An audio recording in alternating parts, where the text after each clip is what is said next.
or visit us on the web at northwell.edu. Few places on earth offer the charm and excitement of Fire Island. At Fire Island Ferries, located conveniently at 99 Maple Avenue in Bay Shore, they offer convenient travel to Fire Island 7 days a week. Fire Island is quickly becoming a top destination for families of all ages. Experience the informal, carefree communities, the dazzling night scene, enjoy fine dining, or climb to the top of one of the tallest lighthouses in the United States. But there's only one way to get there, by calling Fire Island Ferries at 631-665-3600 today. For fare and scheduling information, please visit fireislandferries.com. Singing of our national anthem. And ladies and gentlemen, our national anthem at Bethpage Ballpark. Oh, say, can you see Martin John's early life was so grandly we hailed at the twilight's last gleaming, whose was stripes and bright stars through the perilous fight. O'er the ramparts we marched, right so gallantly streaming, and rockets rang blare, the guns bursting in air, it proved through the night that our flag was still there. Oh, say does that star-spangled banner yet wave o'er the land of the free and the home of the brave? Beautiful rendition of the Star-Spangled Banner from Our Lady of the Hamptons Regional Catholic School in Southampton. The Dream Teamers out at second base, on the field from Comac North Little League, and the color guard at first base presented by the Girl Scout Rounding Troop 2887 of Massapequa Park. David Weiss, Michael Pollack, Bethpage Ballpark, Long Island Ducks, Southern Maryland Blue Crabs, the second of a 4-game series on a chilly but fun-filled Friday night. Michael now has a look at tonight's starting lineup. Oh, thank you very much, David. Jamar Walton is going to lead things off for the Southern Maryland Blue Crabs tonight. He is playing left field. Gary Brown will be in center field and will bat second, and the number 3 hitter is the shortstop. That is Steve Lombardozzi. Michael Snyder in the cleanup spot tonight. He will play first base. Kwan Jen Chen will get his start as the designated hitter. First start of the year for him, and will bat fifth. Brian Nelson, the former Duck, at second base this evening and hitting sixth. Nick Akins will be the 7 hitter and play right field. Batting eighth, doing the catching, is Adrian Martinez. And rounding out the order for Southern Maryland is the third baseman, Eric Garcia. They will all face Ducks left-handed pitcher Jack Snodgrass, who will make his second start of the year after taking the loss in his first outing last Sunday against Somerset on the road. As for the Long Island Ducks, Phelan Lentini leads things off and plays right field. Delta Cleary Jr. batting second is in left field. The designated hitter tonight is Lou Ford. He will hit in the number 3 spot. And the cleanup hitter for Long Island is the first baseman, Sean Burrows. Batting fifth, serving as the shortstop, Dan Lyons. Blake T. Cody back in center field will hit sixth. Cody Puckett over at third base, batting seventh. Behind the plate doing the catching tonight is Mike Dowd. And rounding out the order for the Ducks is the second baseman this evening. That is Matt Wessinger. Meanwhile, the Ducks will be facing a left-hander as well, Scott Snodgrass. So no relation between Snodgrass and Snodgrass, but you cannot get much closer in name for two people that are not related. I think the only other closest one in the Atlantic League is James Simmons and James Simmons, two players who both play for the York Revolution, but one a pitcher and one an outfielder. So that is quite the conundrum there. Yeah, those two names are exactly alike. In this case, just one vowel serving as the difference. So we are ready for baseball here, and we'll set the Ducks defensively for you in just a moment. For Southern Maryland, it'll be Jamar Walton leading off the left fielder. He had a good night last night that we'll tell you about. First pitch on the way from Snodgrass, up and in, and 1 ball, no strikes. Tonight's official Suffolk Transportation Services start time of the game is 6:36. 6:36 our start time tonight. We'll get the temperature in just a moment. I don't believe it's 50 degrees. 1-0 pitch on the way to Walton, and he smacks it foul out of play left side. The official Suffolk Transportation Services temperature of tonight's game is 51 degrees. Oh, 51. Last night's starting temperature was 52, but we have more of a breeze tonight. Feels a bit chillier. Count is even at 1-1. From Snodgrass to Jamar Walton. Next pitch on the way. Lefty-lefty matchup is hit weakly to second base, taken by Matt Wessinger. And the flip over to Sean Burrows. 1 up, 1 down here at Central Islip Bethpage Ballpark. Well, for Jack Snodgrass, the key is going to be with 2 outs in an inning. We said it was a big key last night for Bobby Blevins. He had a couple of struggles with it, but that was what did Snodgrass in his last time out. Got to 2 quick outs after allowing a leadoff double in the first inning at Somerset. Got to 2 strikes, 0-2 the count on Matt Fields. Ultimately allowed a 2-run home run, a double, a walk, and an RBI single later. Snodgrass was in an early 3-0 hole, and the Ducks could never recover. Here's Gary Brown at the plate. The center fielder batting second for the Blue Crabs takes a fastball strike on the outside corner. No balls and a strike. Brown had 2 hits last night in 4 trips. Previous batter, Jamar Walton, was 2 for 4 with a run scored and a run driven in, but they kept him off the bases at least here early on. 0-1 pitch is down low.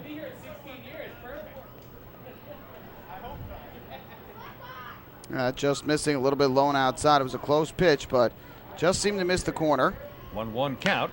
Next pitch, a smash and taken by Cody Puckett at third. The throw across a little high, but Sean Burrows makes the jump, comes down on the bag, beating Gary Brown to first base. Cody Puckett, who made an incredible play on a short hop to his left. A smash in the 5th inning last night, and here tonight already showing some serious leather with a short hop right at him, 2 down. Yeah, that was a tough play with Cody Puckett playing in tight with Brown at the plate, just in case he tried to sneak a bunt down the third base line, but he did a good job staying with it. Made the throw over to first, which was a little high, but Sean Burrows doing a good job climbing the ladder to make sure he got the out. Leading hitter in the Atlantic League at the plate now, batting from the right side against the lefty Jack Snodgrass. Steve Lombardozzi, who takes a strike. Good fastball, inside portion of the plate, 0-1. Lombardozzi with some hefty numbers as he has a check swing and an off-speed pitch and is quickly in an 0-2 hole. Steve Lombardozzi is 14 for his first 31. That's a .452 average. Has not hit a homer, has driven in 3. Led off last night, but with an average like that, skipper Jeremy Owens dropping him down in the order, and why not with a .452 average? And up to that, Fred Lewis out of the lineup with an injury. Zach Wilson has been mightily struggling at the plate, too. 0-2 pitch, swing and a miss. Kind of a half-hearted swing on a fastball that was riding up and in on Lombardozzi, and he had just no chance. First strikeout for Jack Snodgrass, and a 1-2-3 inning for the Long Island Ducks. Good start here at Bethpage Ballpark. We played a half inning with nothing across for the Blue Crabs. The score, Southern Maryland nothing. Long Island coming up. Hey fans, this is outfielder and bench coach Lou Ford, and you're listening to Ducks Baseball on Long Island's home for news, traffic, and weather, 1039 LI News Radio. Oh, I love it. The color of my new Nicolot patio is so vibrant. It's unlike anything I've ever seen. You're welcome. I'm just going to go finish that Nicolot walkway now. Make your pavers vivid Nicolot pavers. The best looking, most vibrant pavers with the most 3-color blends in the industry. Featuring Nicolot's exclusive paver shield and color blending technology. With color throughout and guaranteed not to fade. Live life in color with Nicolot. Visit Nicolot.com. Pave your way. Bethpage Ballpark is a great place to watch a ball game, so why not do so from some of the best seats in the house? The Ducks are proud to present the brand new Long Island Ducks Beer Garden. Open for all fans on nights when the Smokin' Owls party deck has not been reserved, the Beer Garden will feature a variety of frosty draft and bottled brews, as well as several food choices. The area has been decked out with bar rail seating and Ducks branded furniture to provide a comfortable atmosphere for everyone. Be sure to stop by and check out the brand new Long Island Ducks Beer Garden on your next visit to the ballpark.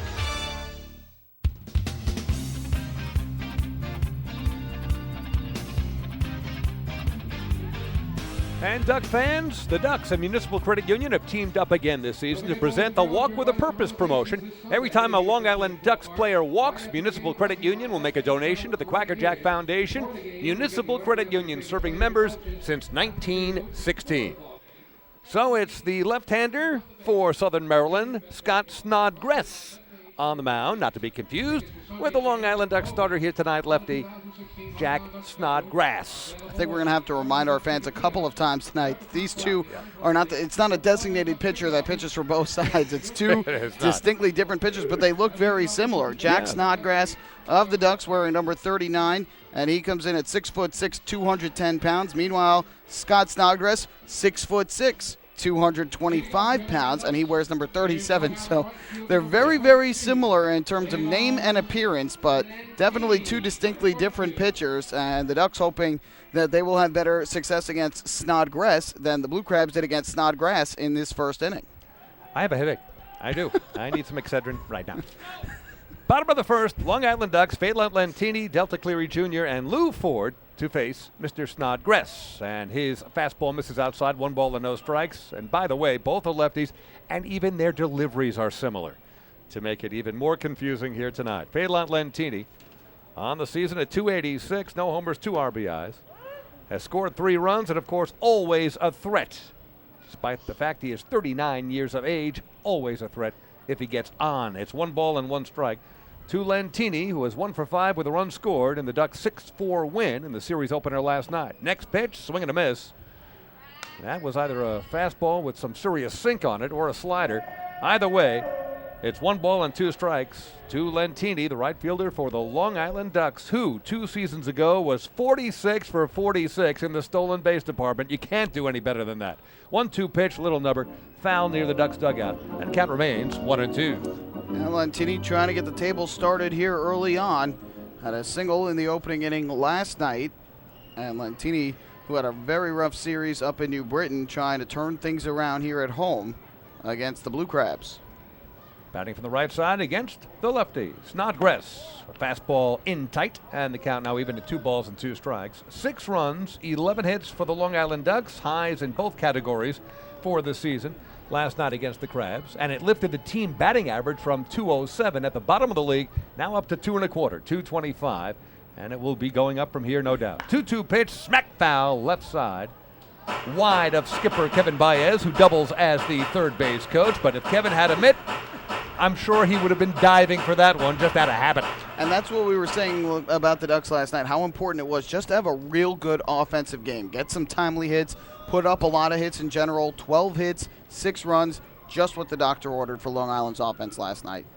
Scott Snodgrass into the delivery, kicks and deals. The 2-2 Lentini is up high, and count now runs full at 3-2. Snodgrass on the season doesn't have a record, but did pitch 1 game, 1 start thus far. 3 2/3 innings pitched, 7 hits, 3 earned runs given up, an ERA of over 7, but it is early.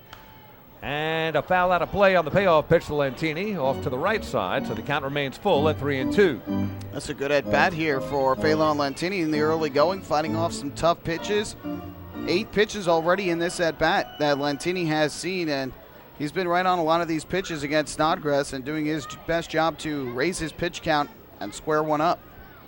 Payoff pitch once again is down low. The dangerous Phelan Lentini working out a walk that is our first Municipal Credit Union walk with the purpose of the evening. Every time a Ducks batter walks, the Quackerjack Foundation wins. We will keep an eye, maybe both eyes, on Phelan Lentini. Yeah, that's definitely the start that the Ducks want in terms of getting their speedy leadoff man on base. And now with Cleary Jr. at the plate, we know we've seen him lay down many sacrifice bunts in his Ducks career. He's already got 2 this season. So we'll see if he tries to lay one down and get him over to second. The third baseman here, Eric Garcia, playing back, so this could be a good opportunity for Cleary Jr. to beat one out for a hit. First pitch to D.C. Jr. is down low. 1 ball and no strikes last night. Delta had 2 hits, both doubles, and drove in 2 runs. The first of his 2 doubles, a 2-run double to the right center field alley that went all the way to the wall. But as we've seen from Delta, he had a sacrifice last night, handles the bat as well as anyone in this league. Righty-lefty matchup here, as Snodgrass, the southpaw, will throw over to keep Lentini as close as possible as he is being held on by first baseman Michael Snyder. Sorry to cut you off there. I'm really surprised that Garcia is playing as far back as he is. He's not even on the infield grass, and that's just a bad job of scouting by the Blue Crabs to know that Cleary Jr. oftentimes will like to lay down the bunt after Lentini reaches. Agreed. 1-0 pitch on the way, and Delta is going to push it this time toward first baseman with the bunt. And it is taken by the first baseman, Michael Snyder, who flips it to Bryant Nelson, who's at second base tonight, the former Long Island Duck. So that sacrifice will go 3-4, and that does move Phelan Lentini into scoring position. Delta Cleary Jr., instead of dragging the bunt down the third base line, pushed it to the first base line and perfectly executed. Yeah, and it's kind of hard to drag it there, especially being a right-handed hitter when he's going to be running to first. But ultimately, I was surprised to see him push it more towards first base. Nelson was kind of shaded over towards first anyway, knowing that was a possibility. But I was surprised how far back Garcia was playing, knowing what Cleary Jr. often does. I think he would have had a good shot to beat it out if he bunted it up the third base line. And the runner goes. Lou Ford takes a strike and a steal of third from Phelan Lentini. He sacrificed to second. Lentini got a tremendous jump off second base. And pitcher Scott Snodgrass was completely surprised, never looked at Lentini, never looked over his shoulder as he came into the stretch. So now Lentini just 90 feet away from the Ducks' first run, and Lou Ford at the plate with a count of 0-1. Lentini dancing off third now. Snodgrass comes set. The infield is in, and Ford fouls it deep down the right field line and out of play. So Lou in an 0-2 hole, but immediately Jeremy Owens moving the infield in to try to choke off this first run. Yeah, the right side of the infield, the first baseman Michael Snyder closest, right on the edge of the grass. Bryant Nelson a little bit further back at second. Even further back is the shortstop Steve Lombardozzi. And then around at third, Eric Garcia, about halfway at third base. So an interesting move by Jeremy Owens. They're not up to for his first 28 this season. Last night, though, his 6-game hitting streak came to an end, 0 for 3, but he did work out a walk, so I believe he's got a 7-game on-base streak. That's correct. 2 walks actually in last night's game for Ford, so finding ways to get on base and keep the line moving. Coming set, Scott Snodgrass. Lentini leading off third, the 0-2 to Lou Ford, and he drives it to deep left center field. Going back is Jamar Walton, and he will make the catch, and Lentini could walk home backwards. He will score easily. Sacrifice fly, RBI for Lou Ford. He now has 4 ribbies on the season. Lentini crossing the plate, and the Ducks have a first inning 1-0 lead. And that was something Long Island definitely did not do enough of on that opening road trip, was find a way to manufacture runs when they got the leadoff man on. But they did exactly that. A walk to Lentini in a 9-pitch at bat, sacrifice to second base. He immediately stole third when Scott Snodgrass wasn't paying enough attention. And then Ford drives him home with the sacrifice fly. That's how you like to see it done. So 2 steals on the season for Lentini now. Lou Ford with the RBI. And the first pitch, a strike to the left-handed swinging Sean Burrows at the plate. Cleanup man, first baseman for the Ducks. 0-1 pitch on the way. Again inside corner. Catcher Adrian Martinez was setting up outside, so that pitch didn't go where it was supposed to, but still a strike on the inside portion of the plate. It's 0-2. Quickly, Snodgrass back into the delivery. Burrows this time swinging at an inside pitch, off-speed pitch. Stays alive, fouling it off. It's no balls and 2 strikes. The Ducks with an early 1-0 lead here. 1 run and no hits. A walk, a sacrifice, a stolen base, and a sac fly. That is a manufactured run. 0-2 pitch. Burrows with a big swing and fouls it off to the left side. And the count remains 0-2. Sometimes you don't need the hits to get the runs. It's just about getting guys on base, getting them over, and getting them in. They work on it every day in batting practice. In the beginning, they work on bunting at first, then they work on getting guys on, getting them over, and getting them in. 0-2 pitch on the way, and there's a ground ball to the right side foul. Skids on by number 3, Buddy Harrelson down the first base line. Great to see Buddy, as he was there last night, of course, in the home opener, and back on the first base line, serving as coach. For those of us old enough to remember 1969, Buddy means the world to us, and is a Long Island treasure to everyone who has met him. As the saying goes, if you haven't met Buddy in person, you haven't been out much. I think almost everybody on Long Island must have his autograph with the amount of autographs he signs here and at other autograph shows from his Mets days. Next pitch just misses the outside corner. Good fastball from Snodgrass. But Burrows wasn't chasing. It's 1 ball and 2 strikes. And by the way, it is Foul Pole Friday, F-O-W-L. If Sean Burrows, the designated foul pole player tonight, hits the foul pole, somebody in the stands will win $50,000. How about that? That's pretty awesome. 1-2 pitch, smacked on one bounce to first baseman Michael Snyder. He will take it himself, and the side is retired. However, in the inning, the Ducks score a run without the benefit of a base hit. There was a walk, a sacrifice, a sac fly, a stolen base, and nobody left. At the end of one inning here at Bethpage Ballpark, Ducks lead the Blue Crabs 1-0. Hey fans, this is right-handed pitcher John Brownell, and you're listening to Ducks Baseball on Long Island's home for news, traffic, and weather, 1039 LI News Radio. Municipal Credit Union is a proud sponsor of the Long Island Ducks. For 100 years, MCU has helped New Yorkers achieve their goals with competitive financial products and services. Meet your important or unexpected needs with an MCU personal loan. Whether it's the cost of moving, a family vacation, or even home repairs, an MCU personal loan is a simple solution. To learn more about how an MCU personal loan can work for you, visit nymcu.org today. MCU, celebrating 100 years of service.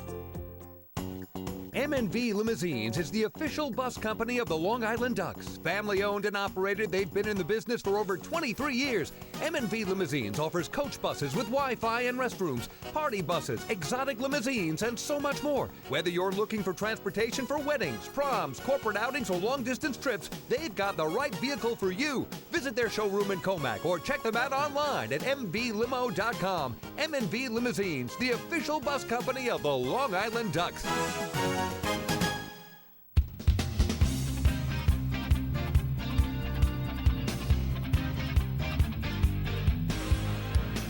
On to the second inning we go here at Bethpage Ballpark. Ducks have an early 1-0 lead. Time for the Ducks Health Report, brought to you by Island Shore Physical Therapy, the official therapist of the Long Island Ducks.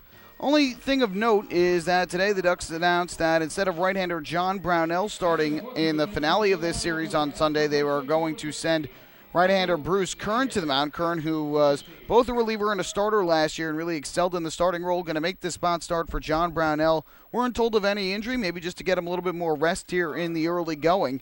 But it is going to be Bruce Kern starting the finale here on Sunday against former Long Island Duck Sean Garceau. Michael Snyder at the plate for the Blue Crabs and takes a strike. Good off-speed pitch from Jack Snodgrass, the lefty starter for the Long Island Ducks, who worked a quick 1-2-3 inning. Back in the top of the first. We're in the top of the second. Ducks have an early 1-0 lead. Snyder batting from the right side, stands up at the plate. Snodgrass pitch.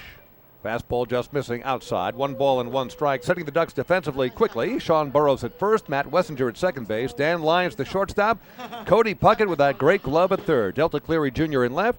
Blake T. Cody in center and Phelan Lantini in right. Mike Dowd behind the plate. And on the mound is Snodgrass, who misses.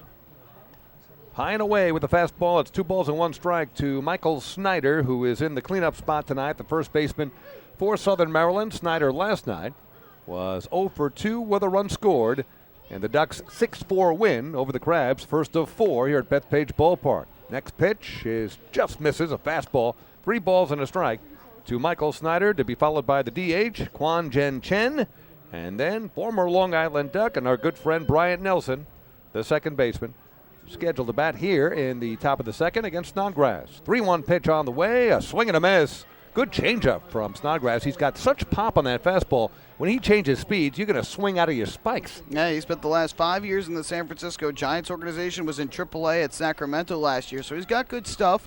Ultimately, it's about getting those strikeouts up, keeping away from the walks, and avoiding any two-out damage. 3-2 pitch on the way is low and inside, so speaking of walks, Snyder does work his way on. A base on ball, so he leads off the second inning with a free pass, and it brings up the DH, Kwan Jen Chen. One positive out of the last start that Snodgrass made in that loss at Somerset was after that rocky first inning, he really settled down after that, gave up just 1 run on 3 hits over the next 2 innings, and the 3 innings, and the 1 run that scored was on a sacrifice fly. Did not walk a batter in those 3 innings and struck out 4. So he really finished his start on a high note, and hoping to just keep that high note going his entire start this time. And there's one to the right center field gap, and that one is going to go all the way to the wall. Kwan Jen Chen motors into the second base. Being waved in is Michael Snyder. The cutoff throw will not come to home plate, so scoring on a stand-up RBI double. Kwan Jen Chen with the RBI. Michael Snyder crossing the plate. Here in the top of the second, we are tied at 1. And that's not what you want to see from Snodgrass, especially after the first inning. Lost the leadoff man on a walk. Cannot end up letting that affect him and let it go the rest of the inning. And it seemed like after allowing that walk, he wanted to come back with a first pitch strike kind of in the middle of the zone against Kwan Jen Chen, who was making his first start of the year. And unfortunately for Snodgrass, left it too far out over the plate, and Kwan Jen Chen put a great swing on it and pummeled it over the head of Blake T-Cody in right center. Yeah, Kwan Jen Chen, lefty-lefty matchup. He was all over that fastball, sending it to the gap. So he's on second base. He's in scoring position. And here's Bryant Nelson, who looks like he was going to bunt. Cody Puckett at third was running in on the grass. And in tight Sean Burrows at first. The pitch missing. It's 1 ball and no strikes. Bryant Nelson, the former Long Island Duck. Now the Blue Crabs, of course, 2 for 4 last night, age 42. 1-0 pitch on the way from Snodgrass, and it is bunted. Snodgrass will take it and underhanded to Sean Burrows at first. So with just one man out now, Nelson with the successful sacrifice that goes 1-3. Pitcher to first, and Kwan Jen Chen is in scoring position, just 90 feet away now at third with one down. The Blue Crabs here in the top of the second, threatening to take the lead. And Jeremy Owens playing small ball here, trying to move the runner over, get him to third base with less than 2 outs, so our fly ball can get him in. And now he's got the right fielder Nick Akins at the plate. So the infield will come in all the way around for the Ducks to try and cut off that run at home and keep this a 1-1 game. Akins came in as a pinch hitter last night and was 0 for 1. Ended up in left field. The right fielder for the Blue Crabs swings and fouls it just over our head. Right on that pitch, just a little off. Fouling it straight back. It's no balls and a strike to Akins. Off to a slow start this season. He is 2 for 13. Has not driven in a run, but has an opportunity here for his first RBI. Chilly night here in Central Islip. Breeze is blowing straight in, so it's not going to be helpful to anything hit up in the air to the outfield. A swing and a miss, and a throw down gets away. Mike Dowd overthrowing Cody Puckett in the attempted pickoff down the left field line, and coming in to score on the error is Kwan Jen Chen, and it's a 2-1 lead for the Crabs. And Mike Dowd here is arguing with the home plate umpire of tonight's game, John Grasso, that the batter was interfering with his throw down to third. Kevin Baez now comes out to have part of the discussion, too. I was surprised to see Dowd trying to make the snap throw to third there with 1 out. I thought that was a little bit of a risky play. And Dowd has such a good arm that it's very rare that his throw will be offline. But in this case, Kevin Baez coming out to have the discussion after Mike Dowd was arguing with the home plate umpire. And Dowd seems like he's going to get no help from the officiating crew here tonight as his throw down to third base went awry. And he is contending, I think, again, that Akins was in his way. Which could very well be possible. One thing you don't have in the Atlantic League, which could be very helpful at the Major League level, is replay. You just don't have the replay rule in effect here. 1 ball and 2 strikes the count to Nick Akins. So regardless of whether there really was interference or not, it is a run for the Blue Crabs. Unearned as it is, and it is now a 2-1 lead for Southern Maryland. 1-2 pitch on the way to Akins, swinging a foul at the plate. And the count remains 1-2. Again, I like the aggressiveness from Dowd. We've seen him a couple times already this season trying to make snap throws to first or second base. He has a really good arm. He's thrown out 44% of base stealers in his career, so a terrific arm and a great defensive catcher. But again, that representing the go-ahead run here early in the game, and I think it's a little bit of a risky play in this instance, especially with the hitter in the right-handed batter's box. 1-2 pitch, a swing and a miss. Good fastball, good pop from Jack Snodgrass, and coming back to strike out Nick Akins.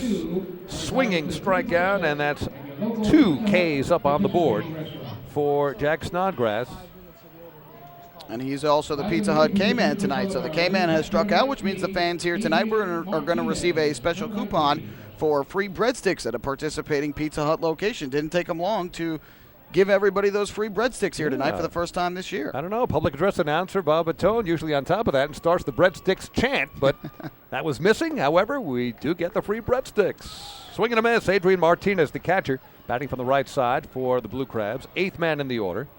And with 2 down, nobody on, and 2 runs in, it's an 0-1 count to Martinez. Next pitch on the way, just misses, down and away.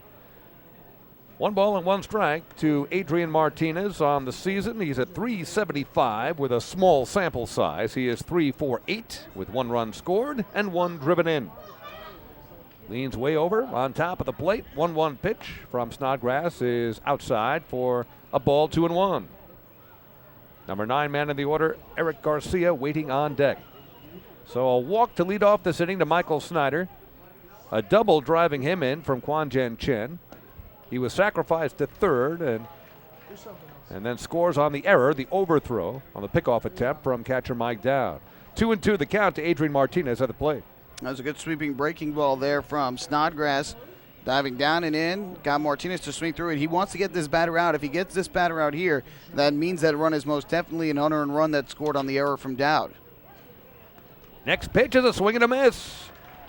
Looked like it was foul tip back into the mitt of Mike Dowd, so back-to-back strikeouts. Snodgrass now with 3 strikeouts. However, some damage done in the inning, an unearned run followed by an earned run. 2 runs overall, 1 hit, a walk, nobody left at the end of an inning and a half here at Bethpage Ballpark. Already lots of action. We go to the bottom of the second with the Ducks trailing the Blue Crabs 2-1.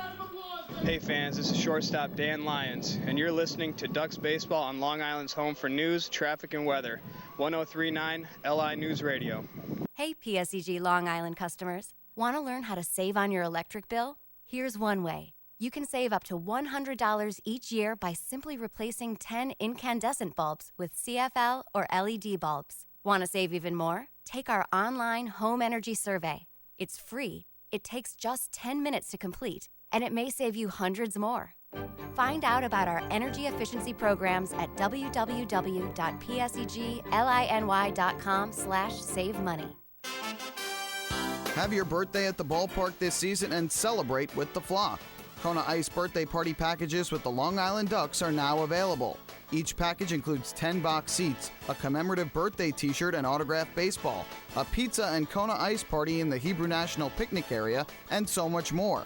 Best of all, the birthday child will stand on the dugout while the entire crowd sings happy birthday. Reserve your party today by calling the group sales department at 631-940-3825. Kona Ice birthday parties with the Long Island Ducks, a once-in-a-lifetime experience.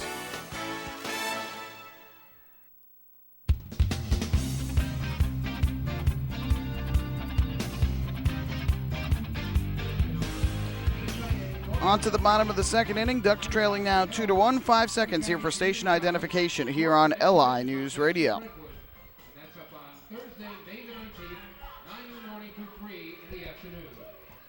Well, Ducks fans, there's no better time than right now to sign up the young Ducks fan in your life for the Bethpage Federal Credit Union Ducks Kids Club. Children 14 and under will receive exciting gifts, discounts on merchandise, and unique experiences that only come with being a member. Sign up today by visiting liducks.com or by calling 631-940-3825. So for the Long Island Ducks, coming up to the bottom of the second inning and now trailing 2-1, it'll be 5, 6, and 7 in the order. Dan Lyons, Blake T. Cody, and Cody Puckett against Scott Snodgrass.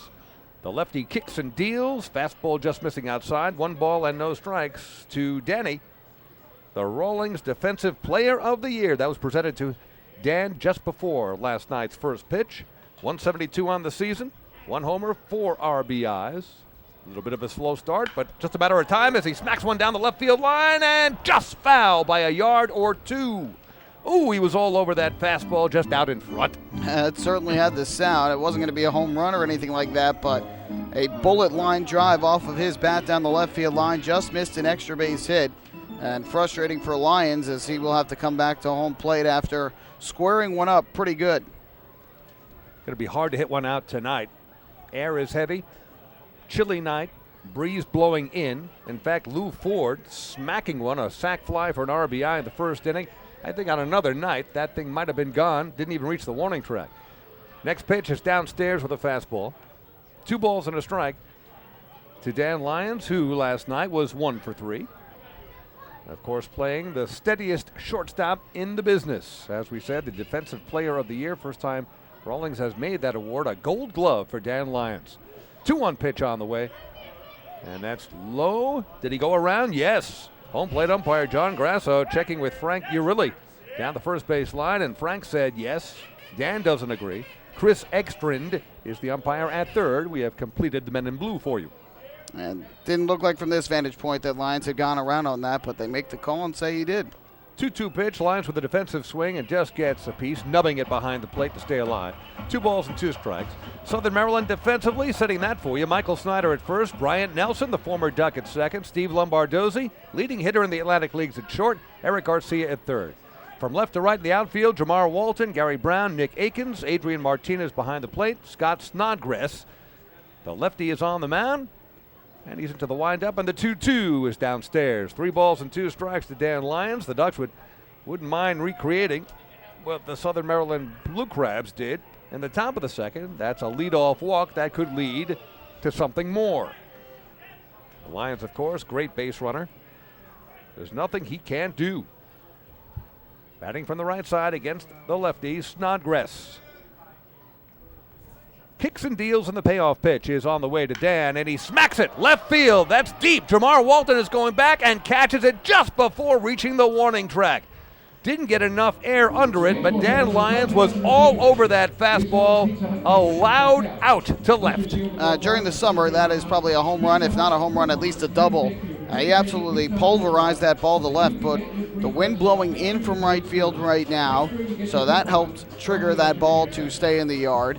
It is cold and it is a little bit humid, so all those factors going against Lions, and that has to be such a frustrating at-bat. Twice he hit the ball right on the nose, and then the check swing that he certainly thought was a ball, had the bat continued the way it did, he would have drawn a walk. Instead, it's an out. That brings up the number 6 man in the order, center fielder Blake T. Cody. T. Cody, I believe, was the DH last night. He was.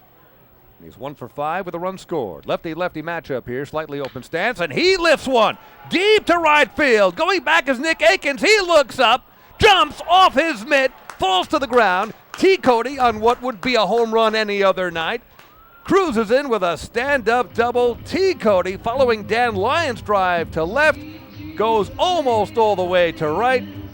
Unable to come down with it is Akins. A double for T. Cody. He's in scoring position. Well, it's his team-leading 5th double. I am dumbfounded. I have no idea how that ball did not go. It had the sound. It had the trajectory. It sounded like that ball was headed over both walls and right. And then the next thing you know, it looks like Akins has a chance on it, and I think he misplayed it a little bit. It might have actually been able to catch that ball, but ultimately it stays in the yard. Frustrating for T. Cody and Lyons, who both hit balls that would probably be home runs almost any other month of the year. If that doesn't go out, I'm not sure anything can be hit over the wall here tonight. Cody Puckett at the plate. He takes low and away. 1 ball and no strikes to Cody, third baseman for the Long Island Ducks, 7th in the order tonight. Off to a 138 start, 4 for 29. But rounding into shape, 2 for 4 with an RBI and a run scored last night. So Puckett about to break out. Little doubt about that. 1 ball and no strikes to Cody. Ducks looking to tie it up here as Puckett takes a strike on the outside corner. Good fastball, good location from the lefty starter for the Blue Crabs, Scott Snodgrass. Cody just showing some incredible leather in the field with a great play in the 5th inning last night on a short hop, and already has 1 web gem here tonight. Hard to hit one by him on the hot corner at third. 1-1 count. Snodgrass in deliberate fashion as Cody slams it base hit left field. Being waved in is T. Cody. He's going to try to score, and he does. The throw is offline. Taking second on the throw is Cody Puckett. T. Cody crossing the plate, and we are tied at 2 at Bethpage. Well, that's great job by Kevin Baez sending him there. I was stunned to see Kevin Baez waving him around. He was literally just getting to third as the left fielder Jamar Walton got that baseball, but Baez aggressive in sending him around third to try and score, and he must have known that Jamar Walton doesn't have the greatest arm out there in left field comparatively to Fred Lewis, who is typically their left fielder. And an aggressive send, but it worked because the throw was offline up the third base line. Ducks tie the game, and now they get the go-ahead run at second with 1 man out. So T. Cody drives in Cody, and at the plate is Mike Dowd with a runner in scoring position, and still just 1 down, and Dowd fouls it out of play to the right side, 0-1. Mike Blank started in the catching position last night, so it's Mike Dowd's turn behind the plate. Dowd on the season, 1 for his first 8. with a couple of RBIs and a ribby chance right here at the plate. So the Ducks with 2 runs and 2 hits. Southern Maryland with 2 runs, 1 hit. Dowd at the plate did commit an error that allowed the second Blue Crabs run to score and has a chance to make amends right here. Good job again by the Ducks to respond right away after falling behind. They wanted to get right back and tie this game up, especially after allowing the Blue Crabs to score 2, 1 on an error in that top of the second inning. Snodgrass comes set, checks the runner, 0-1 pitch on the way, and a swing and a miss. Pulling the string a bit, Dowd out in front, it's 0-2. It's true, you look for those shutdown innings when you take a lead in the ball game. You want to retire the opposing team in the next half inning, and Southern Maryland unable to do that thanks to T. Cody and Cody Puckett. And they may not be done. Cody takes his lead off second base. Infield and outfield being played straight away for the catcher for the Ducks, Mike Dowd. 0-2 pitch on the way downstairs. 1 ball and 2 strikes to Dowd. Number 9 man in the order, Matt Wessinger, second baseman tonight for the Ducks, waiting on deck.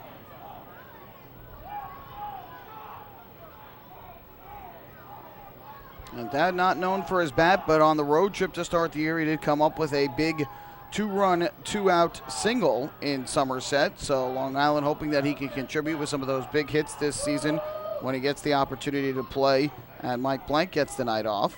Speaking of Somerset, in Lancaster last night, a 2-1 win for Somerset. Nearly 7,000 showed up for the home opener for Lancaster, and Somerset now 8-0. On behalf of all of us on Long Island, you're the defending champs. Come on, it's getting nauseating, all right? Enough. And there's a base hit left field by Mike Dowd. Cody Puckett is being waved in. There's going to be a play at the plate. The one bounce throw, not in time. Scoring is Puckett down to second base. Dowd is out trying to stretch it to the second base bag. However, a run-scoring single from Mike Dowd. Cody Puckett comes in to score, and the Ducks have scored twice here in the second inning and now have a 3-2 lead. Kevin Baez continuing that aggressiveness, having the runners go on those base hits to left. He knows Jamar Walton doesn't have that same type of arm, and he is taking advantage to this point. Dowd trying to be aggressive there and go to second. And I can completely understand why he would try when that throw came home, but ultimately a good throw from the catcher Martinez to Brian Nelson nails him out. So that put out at second goes 7-4. And Matt Wessinger grounds out to the second baseman, Bryant Nelson. And that will do it for the Long Island Ducks. However, they do push a couple of runs across. 3 consecutive hits, a double and 2 singles. T. Cody, Cody Puckett, Mike Dowd. And when you finish it up and look at it, it means 2 runs for the Ducks on 3 hits. And nobody left at the end of 2 complete at Bethpage Ballpark. The score now, the Ducks 3, Southern Maryland 2. Hey fans, it's infielder Sean Burrows, and you're listening to Ducks Baseball on Long Island's home for news, traffic, and weather. 103.9 LI News Radio. James Simmons is going back. He is looking up, and on Bark in the Park night, that one is gone and reaches a kennel in Central Islip. That was another home run for the Ducks. And Duck fans, what's more fun than a home run that helps the Ducks win a game? How about a homer that helps the community win? Chappie's Funeral Home and the Long Island Ducks have once again teamed up for the Chappie's Home Run Challenge. If the Ducks hit 100 homers this season, Chappie's Funeral Home will donate $5,000 to the Quackerjack Foundation. So every time a Ducks hitter goes deep this season, watch for the Chappie's Challenge home run count on the scoreboard. And if we reach 100, we're all a winner. Chappie's Funeral Home, where caring for others is a family tradition. Can't get enough of the Long Island Ducks? Well, now you can get even more inside info on your favorite hometown team through Facebook and Twitter. The Ducks are constantly updating fans through social media with scores, transactions, ballpark promotions, and much more. You can even win great prizes. All you'll need to do is make a free account on Facebook and Twitter, and then visit us at facebook.com/LIDucks and twitter.com/LIDucks. Think you're Long Island's biggest Ducks fan? Get connected now.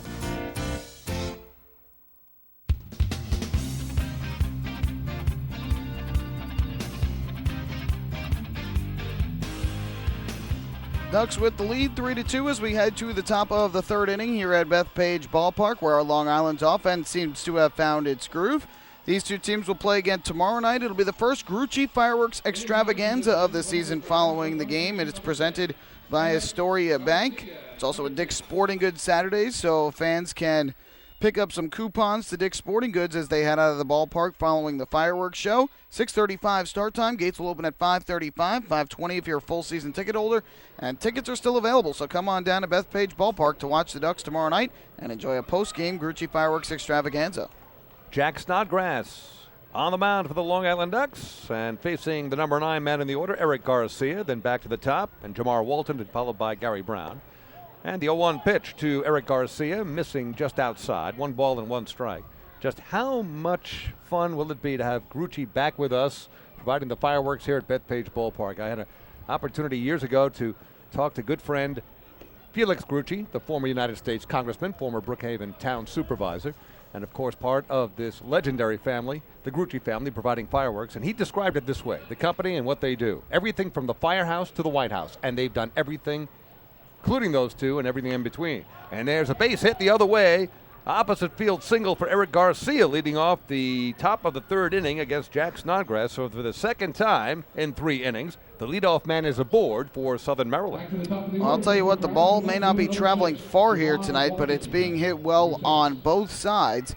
And Southern Maryland, with their second hit of the game, they've already got 2 runs on the scoreboard. The Ducks with 3 hits and 3 runs to this point. And so both pitchers having some difficulties here in the early going tonight.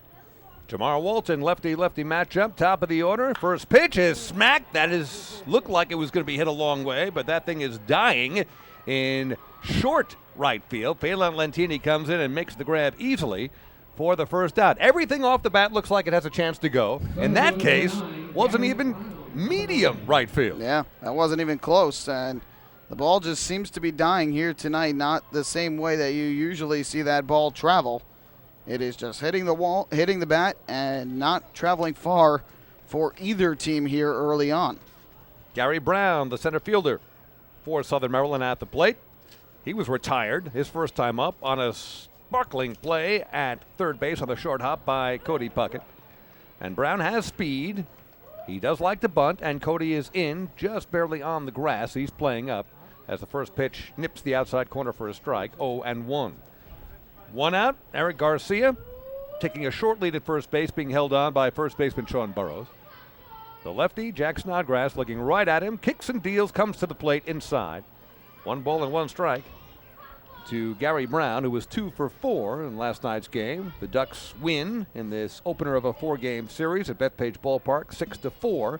Ducks have a 1-run lead now here, top of the third, 3-2. Already lots of offensive action. Not even a third of the way gone. Next pitch, good slider inside corner, tying up Brown. It's 1 ball, 2 strikes. Good job by Snodgrass to get ahead here on Gary Brown, who hit the ground ball to third his first time up, would like to get another ground ball off of his bat here.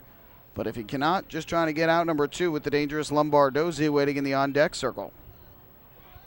Lombardozzi, who came into the game batting over .450, leading hitter in the Atlantic League. 1-2 pitch on the way, and that's hit in the air a long way. Center field. Blake T. Cody's coming in. Short center, as it turns out. And 2 down. So a good job by Snodgrass to get the out off the bat of Gary Brown for the second out. Now he's going to have Steve Lombardozzi, who was the first of Snodgrass's 3 strikeout victims in this game. So think about it. Lombardozzi came into the game yesterday batting over .400. He went 2 for 5. His average went down. He's now all the way down to .452. And if Michael Pollock were in the booth, he'd be cracking up right now. But now he's back, and I can repeat the joke if I feel like it, and I don't.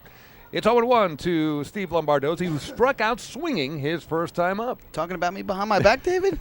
I was talking more about Steve Lombardozzi. Oh, okay. 0-1 pitch on the way, in the dirt, and corralled quickly by Mike Dowd. So no advance from Eric Garcia, who had a thought or two of trying to make it to second, but thought the better of it and retreats. 1 ball and 1 strike to Lombardozzi. Cleanup man Michael Snyder waiting on deck. So Lombardozzi, who has yet to hit a homer but has driven in 3, nonetheless 14 for his first 32 this season. 1-1 pitch, an off-speed pitch, and Lombardozzi way out in front. A foul that I believe went off the shoulder pad of home plate umpire John Grasso. So 1-2 to count to the shortstop for the Southern Maryland Blue Crabs, who was in the leadoff spot last night. He's now dropped to 3rd in the order thanks to his average and the fact that Fred Lewis, Southern Maryland's left fielder, not in the lineup tonight. Coming set, Snodgrass, runner takes off. The 1-2 pitch, swing and a miss. A foul tip right back into the glove of catcher Mike Dowd. And how about that? Lombardozzi, with his .452 average coming in, has struck out twice against the left-hander for the Ducks, starter Jack Snodgrass. In the inning, 1 hit, 1 left, nothing across otherwise at the end of 2.5 here at Bethpage Ballpark. Score remains Ducks 3, Blue Crabs 2. Hey fan, this is outfielder Delta Cleary Jr. You're listening to Ducks Baseball on Long Island's home for news, traffic, and weather, 1039 LI News Radio. Long Island's Ford Giant is bigger and better than ever. Sayville Ford celebrating the grand opening of their new state-of-the-art showroom featuring enclosed service drives, luxurious customer lounge, and a larger selection to choose from. Get giant savings on hundreds of new and used vehicles in stock. Sayville Ford's grand opening celebration is going on now. Visit SayvilleFord.com or download the Sayville Ford app today to learn more about Sayville Ford's grand opening savings. Call 631-589-4800 today. Baseball fans, the Long Island Ducks mobile app has officially arrived. Powered by Clear Vision Apps, it's your one-stop shop for all things Ducks baseball. Buy tickets straight from your mobile device. Receive game status updates with push notifications. Check out up-to-the-minute news and scores and interact with the Ducks on social media. Best of all, it's free. Download the Ducks mobile app today by visiting the App Store on your Apple-powered device or Google Play on your Android-powered device. The Long Island Ducks mobile app, with you wherever you flock to.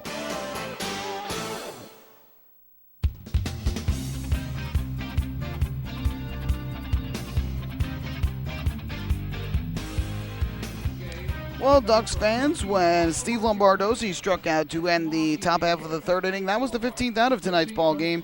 And did you know that a 15-minute phone call to Geico could save you 15% or more on your car insurance? Get a free quote today. Call 1-800-947-AUTO. That's 1-800-947-AUTO or visit geico.com. So the Ducks with a 3-2 lead thanks to the bottom second, where they scored 2 runs and a good shutdown inning from Jack Snodgrass after allowing the leadoff single to not allow anything in that 3rd inning. And Jack Snodgrass gives way to Scott Snodgrass. Yes, the pitchers with similar names, both lefties, both with similar deliveries, adding to lots of confusion, at least here in the booth. And Scott Snodgrass misses in his first pitch to leadoff man Phelan Lentini, who smacks one to center field. Coming in is the center fielder, Gary Brown, and he makes the catch for the first out very quickly here at the bottom of the 3rd. And that one just off the end of the bat there to Phelan Lentini, got a tiny piece of it and drove it out to center. First at bat of the game, though, it really wasn't even at bat, just a plate appearance, as he was able to draw a walk on 9 pitches. An excellent at bat, fought off some tough pitches against Snodgrass, and was able to draw the walk and eventually score the first run of tonight's ball game. A run without the benefit of a base hit in the bottom of the 1st. Delta Cleary Jr., who sacrificed Lentini to second base, part of that manufactured run in the 1st inning. He's at the plate. DC has a 1-0 count as Snodgrass misses. Quickly kicks and deals. The 1-0 is wide with a fastball. 2 balls and no strikes to Delta Cleary Jr., who came into the game at 281. No homers, a couple of RBIs. 2 doubles last night, along with a sacrifice. Very productive night last night for Delta Cleary Jr., who swings and misses through a tailing fastball. 2 balls, 1 strike. To Delta with Lou Ford looming on deck. That's Lewing. Thank you very much. I'll be here all night. Try the veal. Ducks lead 3-2, bottom of the 3rd. 2-1 pitch on the way, and there's a base hit left field. Sound like a broken bat. Nonetheless, hit in a perfect spot between 3rd and short. A 1-out single for Delta Cleary Jr. and Lou coming to the plate. Well, Cleary Jr. seems to be getting hot at home, as you mentioned. 2 for 4 last night, now 1 of 1 tonight after the sack bunt in the first. But last night was his second multi-hit game of the year, picked up his first multi-RBI contest, and you want the guys at the top of the order to really be your table setters. Lentini had gotten off to such a good start, got a hit last night, so that is a good sign. Cleary Jr. had 2 hits last night, and they've both been on base once each tonight. And there goes Cleary Jr. to second. And the throw down is not nearly in time. Delta Cleary Jr. with a stolen base.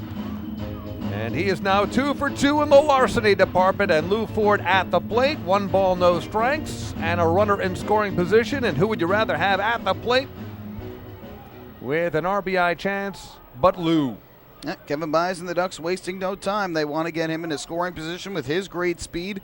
And even with the lefty Scott Snodgrass on the mound, Ducks now have 2 stolen bases against him, and I think Snodgrass here wants to talk things over with his catcher Martinez, maybe to go over some signs and talk about how they can keep runners close, because Lentini took off for third on the first pitch to Lou Ford back in the first inning, and here first pitch to Ford. Cleary Jr. taking off for second, and it seems like Snodgrass so concerned about Ford at the plate that he's not paying enough attention to the runner.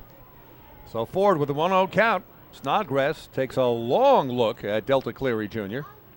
Finally comes to the plate, and it's off the plate, outside, 2 balls and no strikes. To Lou Ford, his first time up, a sacrifice fly on a shot to left that Michael Pollock and I truly believe would be out on a summer night. The factors working against anything hit to the outfield tonight, but Lou just absolutely creamed it, drove it barely to the warning track, but did drive in a run. And he hits it the other way, down the right field line, and that's going to twist into the stands. So the count now 2-1 to Lou Ford, beginning his 7th season as a member of the Long Island Ducks, 3rd as player coach. Spent the majority of last season here on the island. 75 games, .364 average, 8 homers, 63 RBIs, 47 runs scored, 28 doubles, an on-base percentage of .432. That's it? Yeah, that's all. More than enough. You mentioned Ford that sacrifice fly in the first inning. 2 years ago, he had 8 sacrifice flies as a member of the Ducks, and it's something where you want a guy like him at the plate when you have a runner at third and less than 2 outs.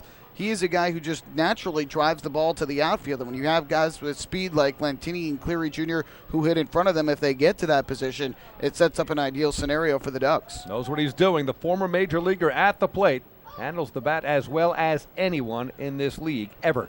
2-1 pitch, not forthcoming. As Snodgrass now obsessed with Delta Cleary Jr. at second base, so he wheeled around and faked the throw there. You're allowed to do that with a runner on second. If Delta was on first, that would be a big balk. Not the case here. Count is 2-1. Sean Burrows waiting on deck. Doesn't get any easier in this deep Long Island Ducks lineup. 2-1 pitch on the way, and that nips the outside corner for a strike, and the count now even. At 2 balls and 2 strikes with 1 down, 1 on. Delta Cleary Jr. at second base after singling to left, and then successful in his 2nd stolen base of the season. So he's taking a lead. Infield and outfield playing straight away for Lou Ford, who can hit to any field anytime. Coming set, Snodgrass. Again, a long, deliberate look at second base, and now it's Lou Ford calling time at home plate. So driving Snodgrass to distraction is Delta Cleary Jr. at second. And that's the benefit of what he can do. He's paying so much more attention now to Cleary Jr. since he stole second base on that first pitch of the at-bat. He could lose focus on Ford, and that's when the Ducks could really make him pay. Snodgrass coming set. Looks at Delta Cleary Jr., who does not take off. The pitch to Lou Ford, inside corner, call strike 3. Lou either knew it or wasn't happy about it. Either way, the result is the same. Was a good pitch from Snodgrass right underneath the armpits of Lou Ford, but did catch just a little piece of the plate. So Lou called out on strikes. That is the first strikeout of any kind for Snodgrass here tonight, and a big one, 2 down. Yep, first strikeout of the night, as you mentioned, and that was tough for Lou Ford. It was a good breaking ball that looked like it was going to be way up and inside, and the bottom just dropped right out of it on the inner half of the plate. Almost looked like a screwball in essence. Pitch to Sean Burrows at the plate, and he checks his swing. He did caught a portion of the plate, or he went around, or both. It's no balls and 1 strike. to Sean Burrows at the plate, the first baseman for the Long Island Ducks, who bounced to first unassisted his first time up. Delta Cleary Jr. now at second with 2 down. And Burrows looking to add a run up on the board for the Long Island Ducks, who have a thin 1-run lead. And with all the offensive action we've had thus far, unlikely the final score will be 3-2. The more the merrier when it comes to runs. And a good fastball from Snodgrass, and quickly out in front of Sean Burrows. 0-2. We mentioned earlier that Sean Burrows happens to be the Foul Pole Friday Player of the Evening, FOWL. If he hits the foul pole, someone sitting in the stands tonight would win $50,000. But with a difficult night to hit one out, it's not likely, but could happen. 0-2 pitch. Whoa, up and tight. Chin music. Up around his neck and chin. Sean Burrows goes down. It's 1-2. Yeah, well, the way Burrows stands into your home plate, stands up very close to the plate, and as the pitch comes in, he usually tends to move his body a little bit even closer to the plate, almost out in front of it. So pitch kind of up in the zone. When it comes up and inside, he doesn't have much reaction time to move out of the way, but he was able to get out of the way in time there, and good thing for the Ducks. 1-2 pitch on the way to Sean, and that's inside. Check swing. Just underneath his hands. It's 1 ball and 2 strikes. Burrows came into the game at .258. 8 for his first 31. Now 8 for 32 after bouncing out in the first inning. No homers. Still looking for dinger number 1, but has driven in 4. As Michael said, stands up on the plate and leans in. 2-2 pitch on the way. A golf swing and a miss. So back-to-back strikeouts, one looking, one swinging for Scott Snodgrass. Delta Cleary Jr., who found himself at second base with 1 down, is stranded there. No runs, a hit, a man left. We have finished 3 at Bethpage Ballpark, and the score remains the Ducks 3, the Blue Crabs 2. Hey fans, this is infielder Cody Puckett, and you're listening to Ducks Baseball on Long Island's home for news, traffic, and weather. 1039 LI News Radio. Few places on earth offer the charm and excitement of Fire Island. At Fire Island Ferries, located conveniently at 99 Maple Avenue in Bay Shore, they offer convenient travel to Fire Island 7 days a week. Fire Island is quickly becoming a top destination for families of all ages. Experience the informal, carefree communities, the dazzling night scene, enjoy fine dining, or climb to the top of one of the tallest lighthouses in the United States. But there's only one way to get there, by calling Fire Island Ferries at 631-665-3600 today. For fare and scheduling information, please visit fireislandferries.com. Hey Ducks fans, stay up to date with Long Island's hometown team by visiting Quack of the Bat, the official blog of the Long Island Ducks. Quack of the Bat will bring Ducks fans beyond the headlines with in-depth feature articles, breaking news stories, game previews, post-game wrap-ups, and so much more. Interact with the team during the entire season through quotes directly from the players and coaches, as well as exclusive video clips and photos. Check out the blog today at quackofthebat.wordpress.com. Quack of the Bat, the official blog of the Long Island Ducks.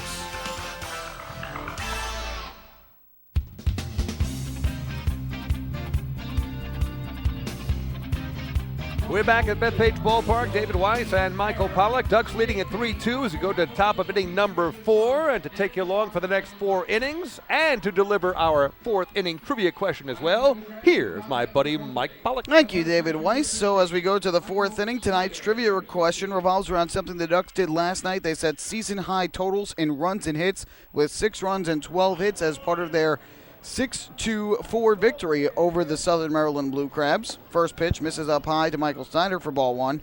So the question, against which team did the Ducks set season highs in both runs and hits a year ago in 2015? I think I know the answer to that, but we'll find out at the bottom of this inning.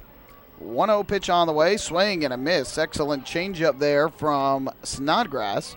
That'll leave it up the count at 1-1. So far, the left-hander has allowed 2 runs on 2 hits over the course of the first 3 innings. He has walked 1 and struck out 4. So he's shown good strikeout ability here in the early going as a member of the Ducks. And the 1-1 to Snyder, down and in, fouled off third base line. Caroms off the facing of the camera well, goes all the way down the line. 1-2. Snyder drew a walk to open up the second inning and eventually scored 1 batter later, in fact 1 pitch later, on the run-scoring double to right center by Kwan Jen Chen, who waits in the on-deck circle. Snodgrass gets the sign out of the windup, and the 1-2. Breaking ball swung on and missed, strike 3. That changeup has been his bread and butter tonight. Snyder way out in front of it, and that is his 5th strikeout of the night, matching his high from 1 start ago when he struck out 5 over 4 innings, and there's one away. This is the way it works, Michael. Changeup doesn't mean anything unless you've got good pop on the fastball, and Jack Snodgrass established that fastball right away. In the top of inning number 1, we saw late pop, good movement, darting in, darting out, and then when you pull the string, you're helpless at home plate. First pitch here down and away to Kwan Jen Chen, and they count 1-0, and it almost looks like a combination changeup and splitter. The way the ball at the bottom just drops out of the baseball as it gets closer to home plate. And it looks like it's going to be up and in the zone, and all of a sudden it's down in the dirt. Here a ground ball up the first base line, just foul off of Jen Chen's bat. That'll even up the count at 1-1 strike against the Southern Maryland Blue Crab lefty hitter who last year was with Brother Elephants in the Chinese Professional Baseball League in Taiwan, same team that Bobby Blevins began the season with a year ago before returning here to Long Island. Ground ball here, weakly hit up the third base line. It's going to be barehanded by Puckett, but it'll have no play. And Jen Chen's going to beat it out for an infield single. Third hit for Southern Maryland. Nothing the Ducks could do about that one. Just right into that no man's land between the pitcher's mound and the third base bag on the left side of the infield. That ball had a little English on it as well. It was right off the end of the bat. Basically your prototypical swinging bunt. And not even the brilliant Cody Puckett with all the incredible plays he's made over the last couple of nights. Not even Cody could do much with that except pick it up, take a bite out of it. So now Jen Chen, the runner at first base with 1 down. Here is Brian Nelson, the former Duck, who laid down a sacrifice bunt his first time up at the plate. Snodgrass will work out of the stretch with the runner at first. And his first pitch to Nelson. Fastball in for a called strike. Count 0-1. Nelson last night, as we mentioned earlier, had 2 hits in his 4 trips to the plate. Picked up singles to right in both the 2nd and the 8th. And a throw over to first by Snodgrass chases the runner back. Jen Chen back with no problem. Cloudy skies overhead on another chilly night. It's amazing to think that about a month ago at the end of March, temperatures were up in the 70s, flirting with 80, and now dropping down into the 50s and 40s here around game time.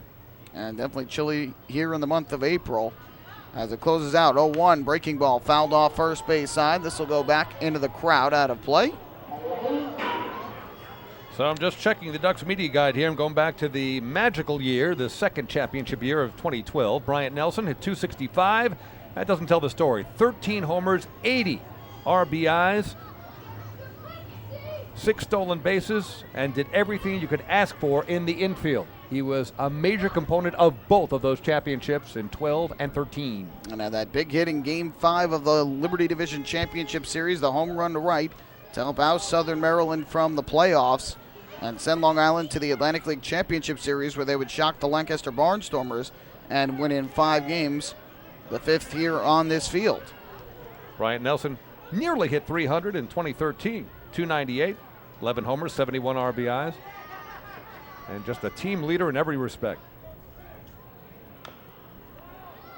Nelson chops one foul into the dirt here at home plate.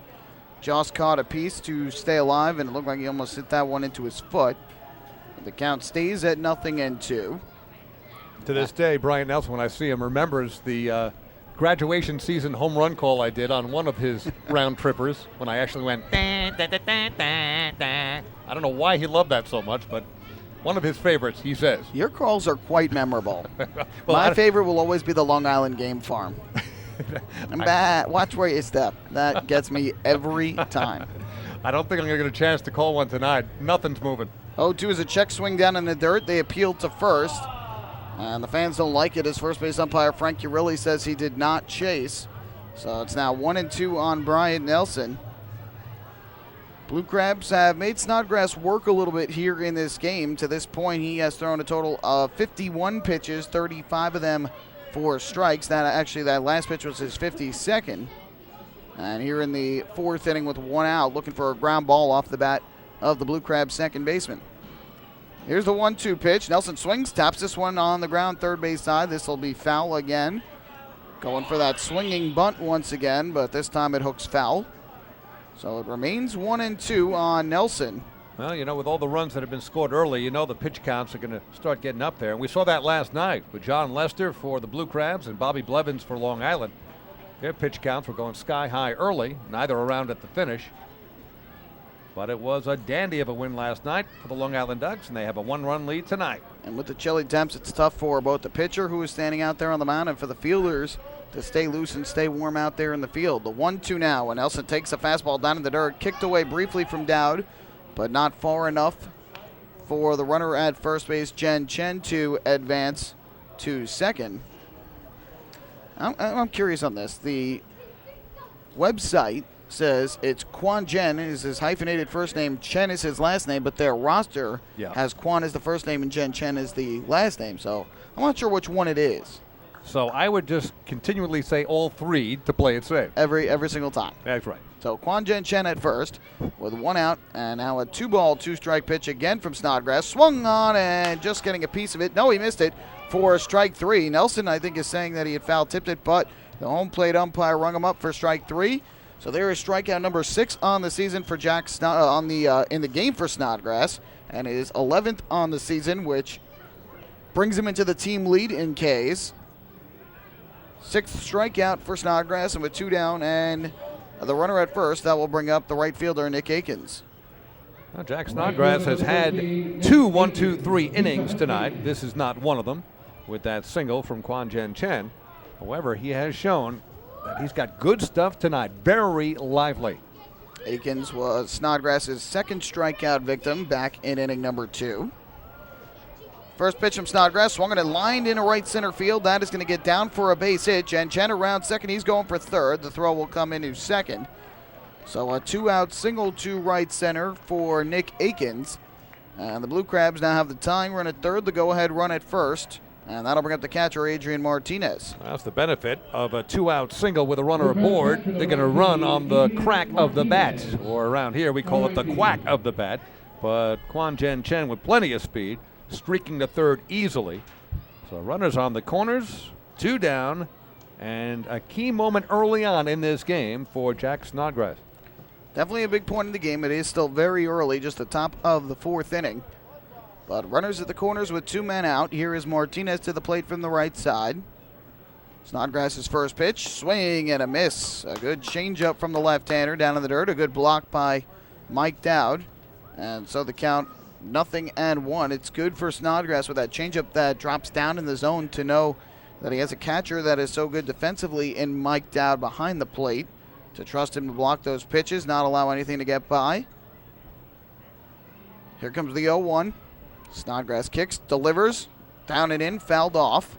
Now Snodgrass ahead 0-2, 1 strike away from getting out of this 4th inning. Yeah, I believe Snodgrass pulled the chain, struck out Adrian Martinez back in the 2nd inning on a changeup, and that could be forthcoming here. But Martinez, at least in that first at-bat, looked overmatched, and that looks to be the case at least so far in this at-bat. Can expand the zone a bit here with the count of 0-2. The runners lead from first and third, and the 0-2 pitch on the way. Swing and a foul tip back behind the plate. And that was a changeup. Try to get it to beat him down low, and wasn't sure. He only caught a very little bit of the baseball, and so wasn't sure if he actually had fouled it off or if he swung and missed. But if he had missed completely, that would have been disaster for the Ducks because the run would have scored, and he would have probably reached on the wild pitch down and in. But instead of foul ball, so it'll be another 0-2. Snodgrass comes set. And his 0-2 offering, swing and a miss, strike 3. The changeup again, got him to chase. 7 strikeouts for Jack Snodgrass as he strikes out the side in the top of the 4th and leaves a couple runners on base. So, no runs for the Blue Crabs on 2 hits. They leave a couple on base, and through 3.5, the Ducks remain in front by a count of 3-2. Hey fans, this is pitcher Darren Downs, and you're listening to Ducks Baseball on Long Island's home for news, traffic, and weather, 1039 LI News Radio.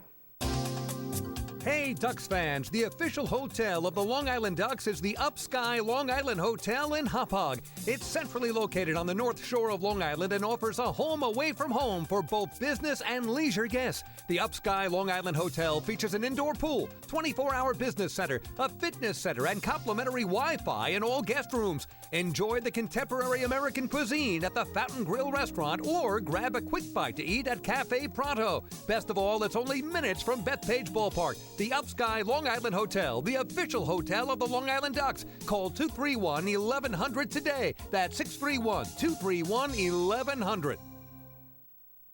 Family fun every time. Beautiful evening for baseball. Big action every time. He reaches up, it's gone! Great value every time. And the Ducks have won it 7-1. The Ducks schedule is loaded with new promotions this season. And with an average ticket price of just $10 and free parking, there is no better value on Long Island. For game times and tickets, visit liducks.com. Long Island Ducks baseball. Good times every time.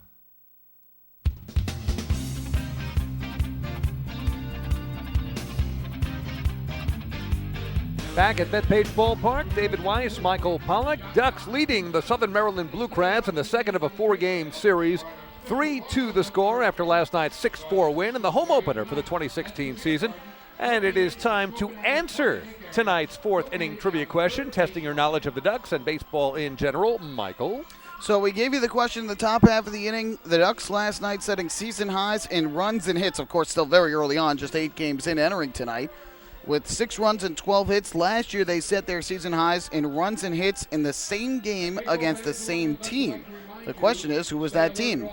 I believe, and I haven't seen any media notes, so I don't know for sure, it was Southern Maryland, and I believe that was the night the Ducks scored 16. It is correct. Yes. That is September the 6th when the Ducks defeated the Blue Crabs by a count of 16-14, right, and they had 19 hits in that game. That was the football score that we remember, 16-14. The Ducks missed an extra point along the way. If I'm not mistaken, I'm pretty sure that was the Sunday afternoon of Labor Day weekend, if my memory serves me correctly, and it was just a wild back-and-forth game, so many home runs. I think the Ducks had hit 4 in that game, but Long Island setting their season high in that one last year, and now have their season high entering tonight already. 3 runs and 4 hits in the early going tonight, as they lead it 3-2 going into the bottom of the 4th. Dan Lyons to lead off as he takes ball 1.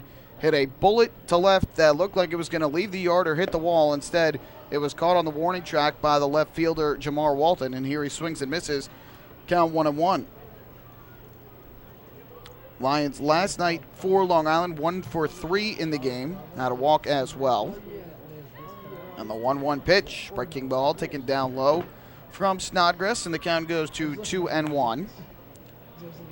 Here, the third baseman, Eric Garcia, plays close to the line, while the first baseman, Michael Snyder, is fairly well off the bag at first. Each team with 4 hits. And the 2-1 on the way. Lyons swings a ground ball up the first base line, is going to go foul. And that will even up the count at 2-2. What a special moment for Lyons last night. Before the game, a representative from Rawlings Sporting Goods was here to present Dan Lyons with his Rawlings Gold Glove Defensive Player of the Year award. Was joined as well by Atlantic League President Rick White. A special moment for Lyons, who received this fantastic looking Gold Glove award that was literally a Gold Glove. Here he hits one high in the air to left center, again well hit, but again the ball dies. It's playable for Gary Brown. He'll make the catch. And 2 well-struck balls off the bat of Dan Lyons, but he's got nothing to show for it. And that's the first out of the 4th inning. But as we were saying, he received a Gold Glove award that looks just like the Gold Glove awards they give out in the major leagues. No independent league receives Gold Glove awards, with the exception now of the Atlantic League, who last year gave out the inaugural Rawlings Gold Glove Defensive Player of the Year award, and Lyons was the first to win it. He was also part of the inaugural Red, White, and Blue all-defensive team. As the first pitch here to Blake T. Cody is taken for a strike, 0-1. A defensive player at each position, as well as 3 outfielders, were selected to earn those honors last year. Lyons was part of that team, so a big honor for the Duck shortstop. 0-1 to T. Cody. Swinging a rip, first base line, past the diving try of Snyder. It's a fair ball. T. Cody will round first. He's going to head to second as the ball rolls around in the corner. T. Cody motoring around second. He's going to try for three. The throw from Bryant Nelson, not in time. Blake T. Cody is in with his first triple of the 2016 season, and the Ducks in business as they have a runner at third with only one out. There's very few things on a baseball field that are more exciting than a triple. And Blake T. Cody had his eyes on third base when he left the batter's box. So he is in scoring position with one down, and that's a big base to take with one out. So 2 extra base hits on the night for T. Cody, a double in the second, a triple here in the fourth. And he's now got a total of 6 extra base hits, leading the Ducks here in the early going. That'll bring the infield mostly in, but about halfway up the middle. And here's Cody Puckett to the plate, who already has an RBI on the night. He takes inside for ball 1. Puckett an RBI single to left after the T. Cody double to right in the second. And for Puckett, that was his 4th run batted in of the season. 2 hits last night for Puckett, already has 1 tonight. He seems to be heating up here at home. The 1-0. Down and away, kicks away from the catcher Martinez, does not know where it is. Caroms over to the third base side, a run will score, and the Ducks lead it 4-2 on the wild pitch from Snodgrass. No chance on that one, in the dirt, squibbing away from Adrian Martinez, and he got up, looked to the right, the ball was to his left, and dribbling all the way back to the screen, so coming in to score easily, T. Cody, and that's why it was so important to grab that extra base when he could. And the Ducks have that insurance run early on, leading by 2. So the count is 2-0 here on Cody Puckett. And Long Island getting that insurance run, as you mentioned, David. Pitch on the way is a breaking ball for a called strike. Over the outside corner, count 2-1. Infield now backs up with the bases empty and Puckett at the plate. Snodgrass winds, fires, and Puckett swings, pops it up foul, back behind the plate, up and out of play. And now the count even up at 2 balls and 2 strikes. T. Cody last year with AA Portland had 3 triples, and in his minor league career, 25 total triples entering this season, and also had 1 when he was in the big leagues. Hits the ball hard, can spray it around to all fields, and has speed. Those are ingredients for a triple. Here comes the 2-2. The kick, the pitch on the way, and Puckett pops it up foul, third base side. This will go out of play. Into the seats, chase for the baseball. We'll do it again with a count of 2 balls and 2 strikes. By the way, coming into the game tonight, no one in the Atlantic League had more than 1 triple. So Anthony Vega of the Ducks was tied for the league lead in triples. And if no one else had a triple tonight, that means Blake T. Cody is now tied for the league lead. That is correct. Vega had 9 triples last year, which was tied for the second most in the league. 2-2, low and outside, a changeup from Snodgrass that missed. So now the count full at 3-2. Mike Dowd, the catcher, waiting in the on-deck circle for the Ducks. So Long Island with a 4-2 lead now here in the bottom of the 4th inning. And Snodgrass's 3-2 pitch on the way is down and away again, ball 4. So a good eye from Cody Puckett, the second walk of the night issued by the Blue Crabs left-hander. And that is a Municipal Credit Union walk with a purpose. Every time a Ducks batter walks, the Quacker Jack Foundation wins. So now a runner at first with 1 down. That's going to bring Jeremy Owens, the manager of the Blue Crabs, out of the dugout to talk things over with Snodgrass. Both managers here tonight look like they have winter gloves on, or at the very least batting gloves. And Kevin Byes had it before. He doesn't now. Both managers also look like they could suit up and play in the infield or outfield. Jeremy Owens, who isn't that far removed from his own playing days in the Atlantic League, sprinting out to the mound to talk to his pitcher. I mean, he's running a 40-yard dash. Well, they've been trying with these pace of play initiatives to limit how long mound visits go. They're putting time limits on them now in the major leagues as well, trying to limit them to 30 seconds. So that's the first mound visit of a potential of 3 during regulation, during the first 9 innings for the Blue Crabs. And wanting to go out there and have a quick chat and get the game moving. That's what you like to see. Yeah. And you mentioned both of these managers are former players for the teams that they now manage. Owens was one of the inaugural players for the Blue Crabs and was a player, then became a player coach, and now the skipper for Southern Maryland. Mike Dowd to the plate from the right side. Snodgrass will throw over to first. to Chase Puckett back to the bag. Kevin Byers, of course, was a Long Island Duck player from 2002 through 2005 before becoming a player coach, and has been the manager of the team since 2011. Now Snodgrass will throw over to first again to keep an eye on Puckett. Now, there's a question I asked Kevin Baez at Media Day back on April the 16th. What is it about the Ducks where it seems so many players want to come back, even if they sign contracts with a major league organization, they want to come back when the season is finishing because of unfinished business? And Kevin Baez did just that in 2004 when the Ducks won their first title. He left the team but then came back. Up and away, that one misses. As the count goes to 1-0 on Mike Dowd, who delivered an RBI single in a left field back in the second, but was thrown out trying to stretch it into a double. Or not stretch it to double, but take second on the throw home. But he hit that ball hard to left field. Yeah, the Ducks have 5 hits in this game, and many of their outs, too, have been well hit. Another throw over by Snodgrass, keeping a close eye here on Cody Puckett. It's surprising how much more he is paying attention now to a guy like Cody Puckett after allowing guys like Lentini and Cleary Jr., who have much more speed, to steal earlier in the game on the first pitch of an at-bat. Changeup misses off the outside edge. And again, if the Ducks can distract Snodgrass on the mound, he can lose the plate rather easily. And now Mike Dowd in a good position. He looks for something he can drive. So it's 2-0 on Dowd. Good hitters count here as Puckett leads at first, being held on by Snyder. Middle infielders at double play depth with 1 out in the inning. Be a 2-0. Snodgrass kicks, fires to the plate, and Dowd takes low in the dirt, skips away again from the catcher, and down to second goes Cody Puckett on another wild pitch from the lefty Snodgrass. Boy, a rough night for the battery of Snodgrass and Adrian Martinez. So this wild pitch puts Cody Puckett into scoring position. And the Ducks would love to accumulate as many runs as possible on a night when it seems runs are easier to come by than they normally would be. Next pitch will be number 72 for Snodgrass, as he seems to be laboring in the bottom of the fourth.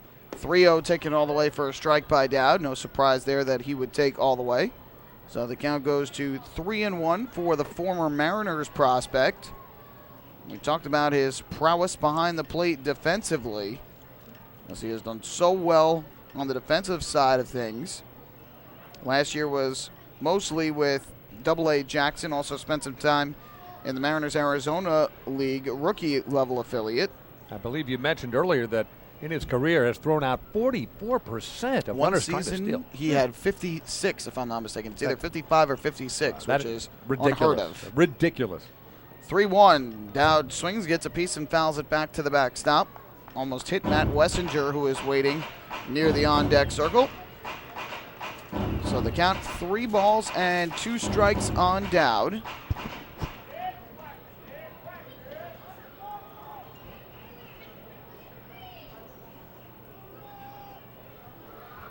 Puckett continues to lead at second as he drew a walk against the left-hander Snodgrass. Time called at home plate.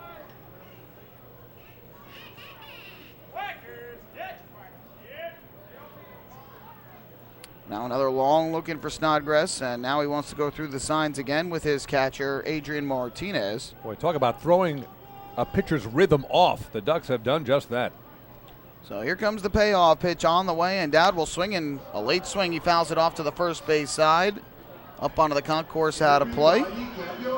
We'll do it once again at 3-2, and now another conversation needed on the mound as the Blue Crabs really slowing this game down.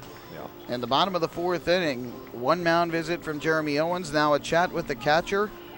Snodgrass definitely seems to be losing some composure here in the bottom of the fourth. Only 1 run in, and there is 1 out. But just doesn't seem to have the same rhythm that he's had at certain other points of this game. No, this game has come to a screeching halt. The Ducks, again, serving as a big distraction on the mound to Snodgrass. Last night was the longest 9-inning game of the year for the Ducks, 3 hours and 6 minutes. The first one over 3 hours that the Ducks have played this year, and that includes an 11-inning game that was under 3 hours. So another 3-2 on the way to Dowd. Snodgrass awaits, long look in, and now time called again. I tell you, if I was sitting in the stands right now, I would stand up, cup my mouth, and yell, "Throw the ball." Because it's very frustrating for batter, pitcher, and even his own infielders.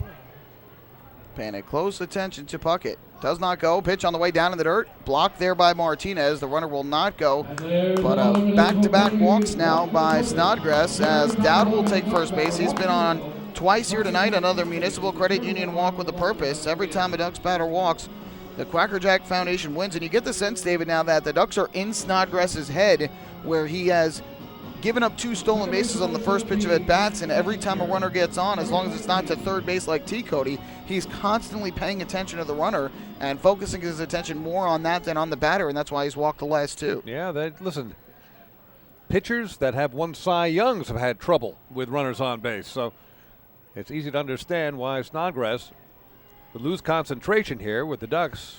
So Long Island now looking for a big hit from Matt Wessinger, the second baseman in the 9th spot. As again, time is called here. Wessinger grounded at second base his first time up, now 0 for 9 on the season. And again, Snodgrass has to step off the rubber. He just does not seem to be on the same page with Martinez here. Looks anything but comfortable on the mound right now. First pitch up coming to Wessinger. Kicks and fires. Wessinger takes a big breaking ball that drops in at the knees for a strike. Wessinger, I think, thought it was outside or inside. And now we have yet another meeting between the battery mates, pitcher Scott Snodgrass and catcher Adrian Martinez. We'll have a moment. A pat on the back to the thousands who have turned out tonight. Not the best of baseball conditions. Game time temperature when we started at 51. We are now in the 40s. And you got winter jackets galore, scarves, a lot of Ducks sweatshirts, but they're rooting for their Ducks. 0-1, way up and out of the zone. Snodgrass missed. That'll even up the count at 1-1. We cannot see into the bullpens here. This is one of the few fields in the Atlantic League where you have no sight inside the bullpen except for if you see a baseball going above the wall. Right. I have to imagine Southern Maryland has some action going in theirs with the way Snodgrass pitching this inning. He's already at 77 pitches with 1 out in the bottom of the 4th. 1-1, and Wessinger takes just off the outside corner, a changeup.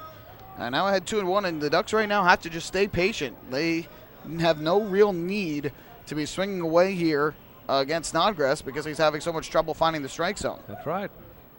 Just wait around, make him prove that he can find the strike zone again. And you have to assume if he walks Wessinger, that might be his last batter. So here comes the 2-1. Runners lead, pitch, outside ball 3 on a fastball. Another walk would be 3 straight to load the bases after a wild pitch brought Blake T. Cody home from third. Well, you got a feel for him, too. It's a helpless feeling out there when you've completely lost the plate. Especially with a guy like Wessinger who has struggled this year. If you're Snodgrass, you want to find a way to get him out to either prevent Lentini from coming up to the plate if you get a double play, or at least have him come up with 2 outs. But Wessinger trying to reach, and the 3-1 is up and away, ball 4. 3 consecutive walks for Blue Crabs left-hander Scott Snodgrass. Another Municipal Credit Union walk with a purpose. Every time a Ducks batter walks, the Quackerjack Foundation wins. And that is going to be all for Snodgrass as Jeremy Owens comes out of the dugout. He has seen enough as the left-hander has allowed a 1-out triple in this inning to Blake T. Cody, a wild pitch that scored him, and 3 consecutive walks to Puckett, Dowd, and Wessinger, the 7, 8, and 9 hitters for the Ducks. So Long Island leads at 4-2. Pitching change here at Bethpage Ballpark. We'll take a break and come right back here on 103.9 LI News Radio. Hey fans, this is Marty Jansen, and you're listening to Ducks Baseball on Long Island's home for news, traffic, and weather. 1039 LI News Radio. Northwell Health Southside Hospital in Bayshore is the healthcare heart of our community. We provide outstanding healthcare right here at home with centers of excellence in cardiology, orthopedics, neurosciences, women's health services, and much more. Experience counts, and Northwell Health Southside Hospital has been around for nearly a century of care. For more information, please call 631-968-3000 or visit us on the web at northwell.edu. Family fun every time. Beautiful evening for baseball. Big action every time. He reaches up, it's gone! Great value every time. And the Ducks have won it 7-1. The Ducks schedule is loaded with new promotions this season, and with an average ticket price of just $10 and free parking, there is no better value on Long Island. For game times and tickets, visit liducks.com. Long Island Ducks baseball. Good times every time.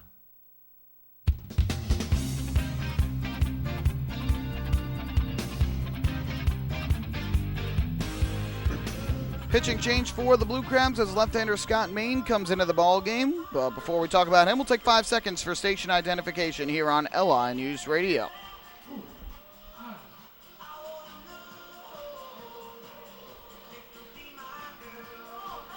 And Scott Main is the new pitcher, one lefty replacing another for the Southern Maryland Blue Crabs. Here in the bottom of the fourth, the Ducks have themselves all set up. Bases loaded with 3 consecutive walks. And only one man down, the 6'3" left-hander from Palm Beach Gardens, California, Scott Main, entering the game, making his 3rd appearance of the season. Thus far, early on, 1 1/3 innings pitched, has given up 3 hits, 1 earned run.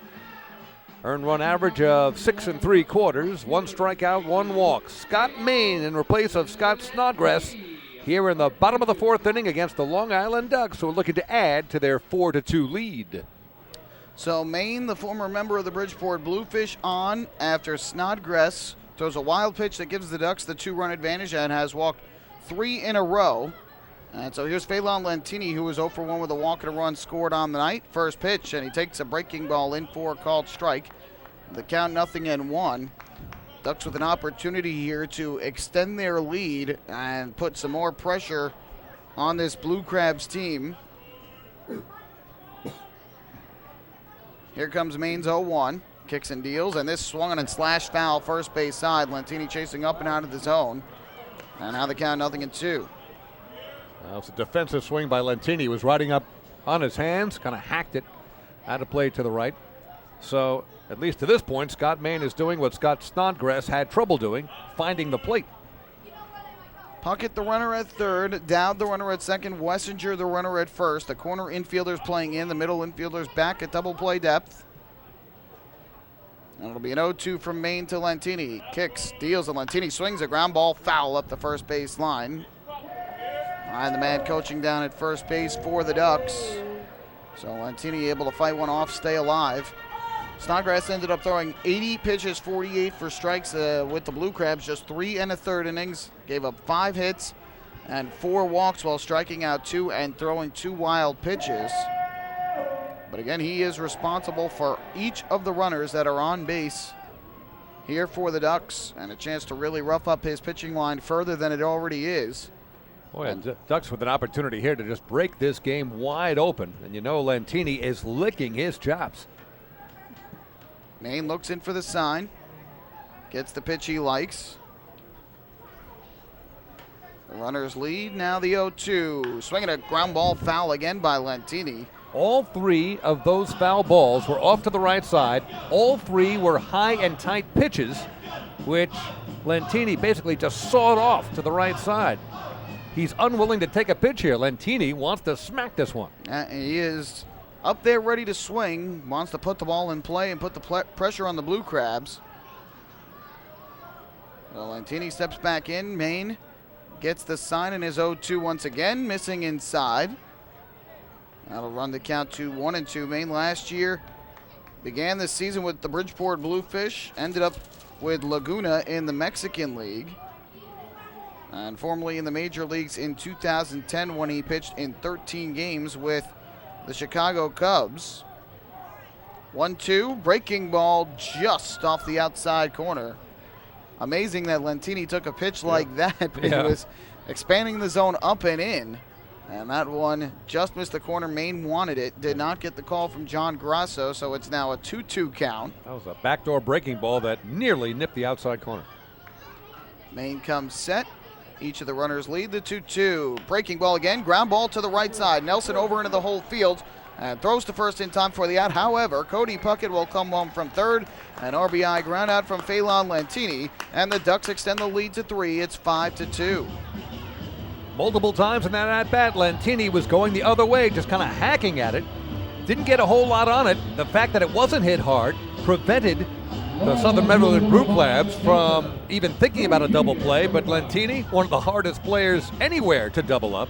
So it worked out for the Ducks. Now, a couple of men out, but run across, and now a 3-run lead. So now 2 in scoring position with 2 out.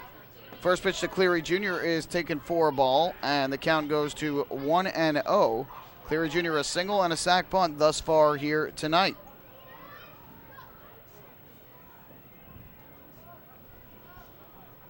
From the stretch, the 1-0. Ground ball to the left side, charging the shortstop Lombardozzi. He fields. The throw to first is in time. So Maine is able to come in, retire the next 2, and ultimately only surrenders the 1 run that gets charged to Snodgrass. However, in that 4th inning for the Ducks, they get 2 runs on just 1 hit, the triple by T. Cody. No errors in the inning. They leave 2 on base. And now, after 4 innings of play here tonight, it is the Long Island Ducks leading the Southern Maryland Blue Crabs by a count of 5-2. Hey fans, this is pitcher Patrick Kreider, and you're listening to Ducks Baseball on Long Island's home for news, traffic, and weather, 1039 LI News Radio. Oh, I love it. The color of my new Nicolat patio is so vibrant. It's unlike anything I've ever seen. You're welcome. I'm just going to go finish that Nicolak walkway now. Make your pavers vivid Nicolak pavers. The best looking, most vibrant pavers with the most 3-color blends in the industry. Featuring Nicolak's exclusive paver shield and color blending technology. With color throughout and guaranteed not to fade. Live life in color with Nicolak. Visit Nicolak.com.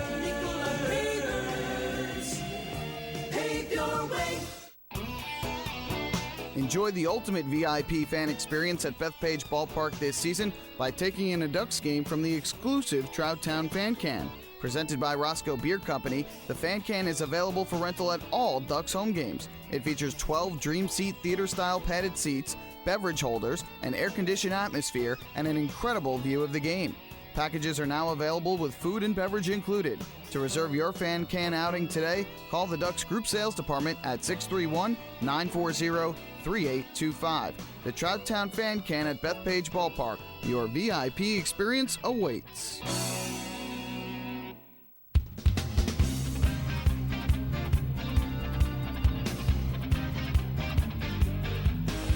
Fans, you can follow all season long as the Long Island Ducks try to meet the Chappies Home Run Challenge. If the Ducks hit 100 homers, Chappies Funeral Homes will donate $5,000 to the Quackerjack Foundation. Chappies Funeral Homes, where caring for others is their family tradition. And through 8 games this season, and including this, the 9th game so far, the Ducks just have 3 homers, but we've seen it season after season. When the weather heats up, so do the Ducks when it comes to round trippers. And the Ducks have certainly hit a few baseballs here tonight that have looked like they would be home runs, but unfortunately with the cool temperatures and the humid air has not been the case.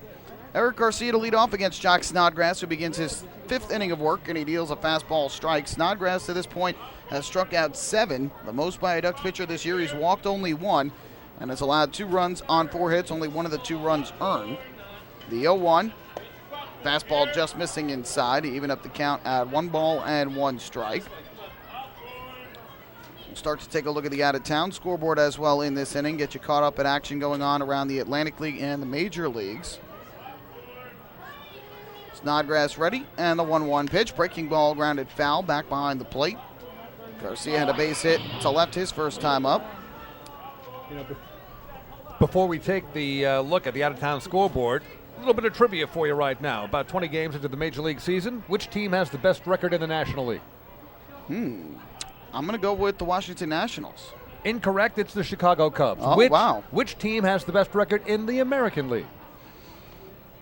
Let me think about this one for a second. I haven't really been following as well as I should. I'm going to say the Toronto Blue Jays? Chicago White Sox. Wow. So the White Sox, really? Really, you can check it out. Wow. Ground ball here to short, and the throw over from Dan Lyons in time for the out. That should be fun times in Chicago. How about that? North side against the south side, and they both have division leads. It's still so early in the baseball season, not even a month old. I but believe heading into tonight's action, the Cubs were 16-5. The White Sox not quite that good, but yes, both teams in the Windy City have, respectively, their best records in their leagues, and which is very unusual, by the way. I know the Cubs were doing well. I did not realize the White Sox were doing as well. I guess that acquisition of Todd Frazier paying off. Yep, they've snuck up on everybody. As for the White Sox, the Mets, the Nationals, it's going to be some fun summer watching all three of those teams battle it out.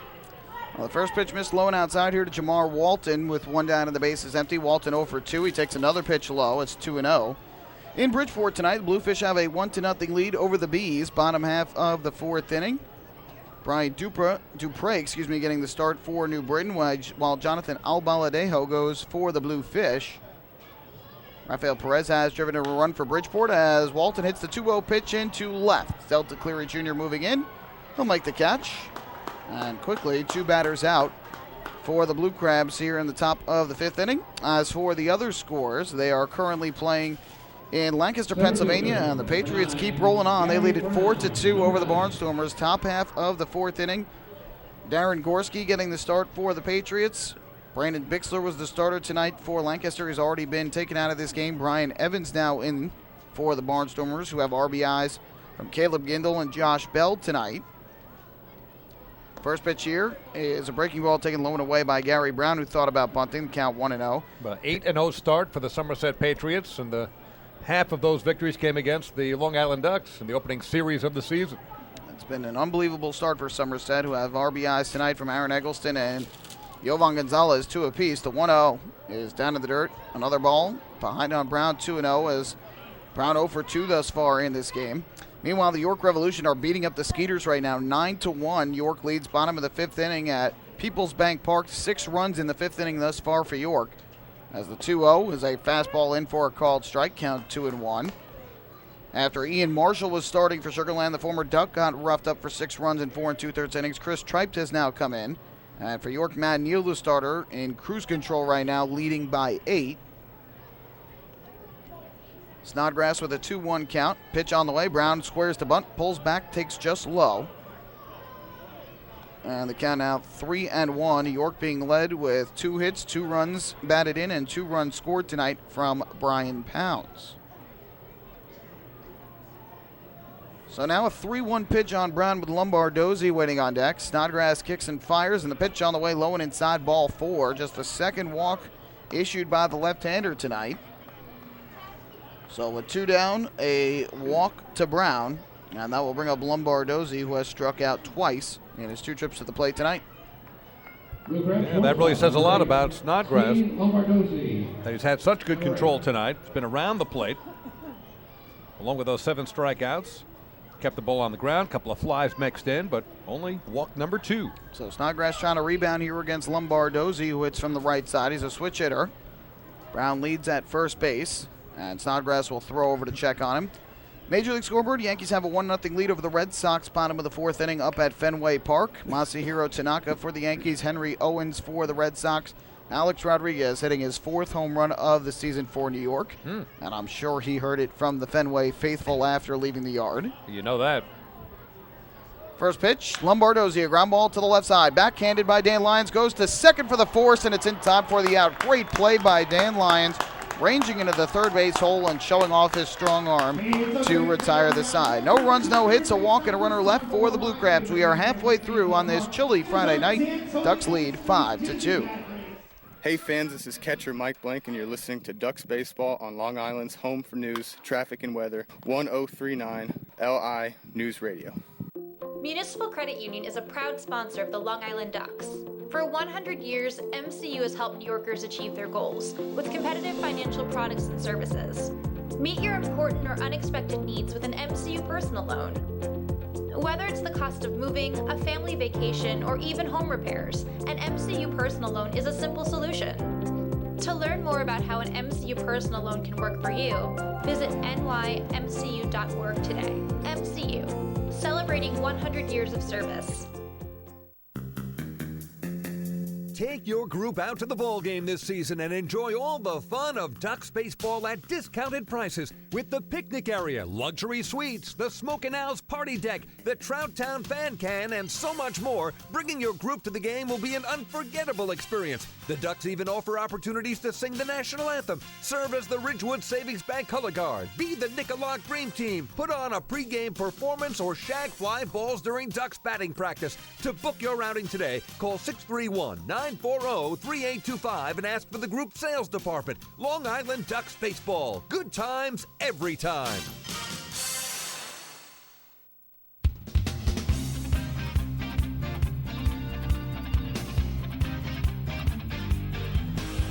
Well, Duck fans, you can warm up with a hot cup of Hampton Coffee Company gourmet coffee, available at the concession stands here at Bethpage Ballpark. Regular or decaf, Hampton Coffee, the preferred coffee of the Long Island Ducks. Visit HamptonCoffeeCompany.com or visit their cafes in the Hamptons. And that's what we could use on a chilly night, a nice hot cup of coffee. Sounds about right to me. Ford, Burrows, and Lyons to come up for the Ducks, and the first pitch hits Lou Ford. It looked like on the leg or the back, and he's a little bit slow to get up.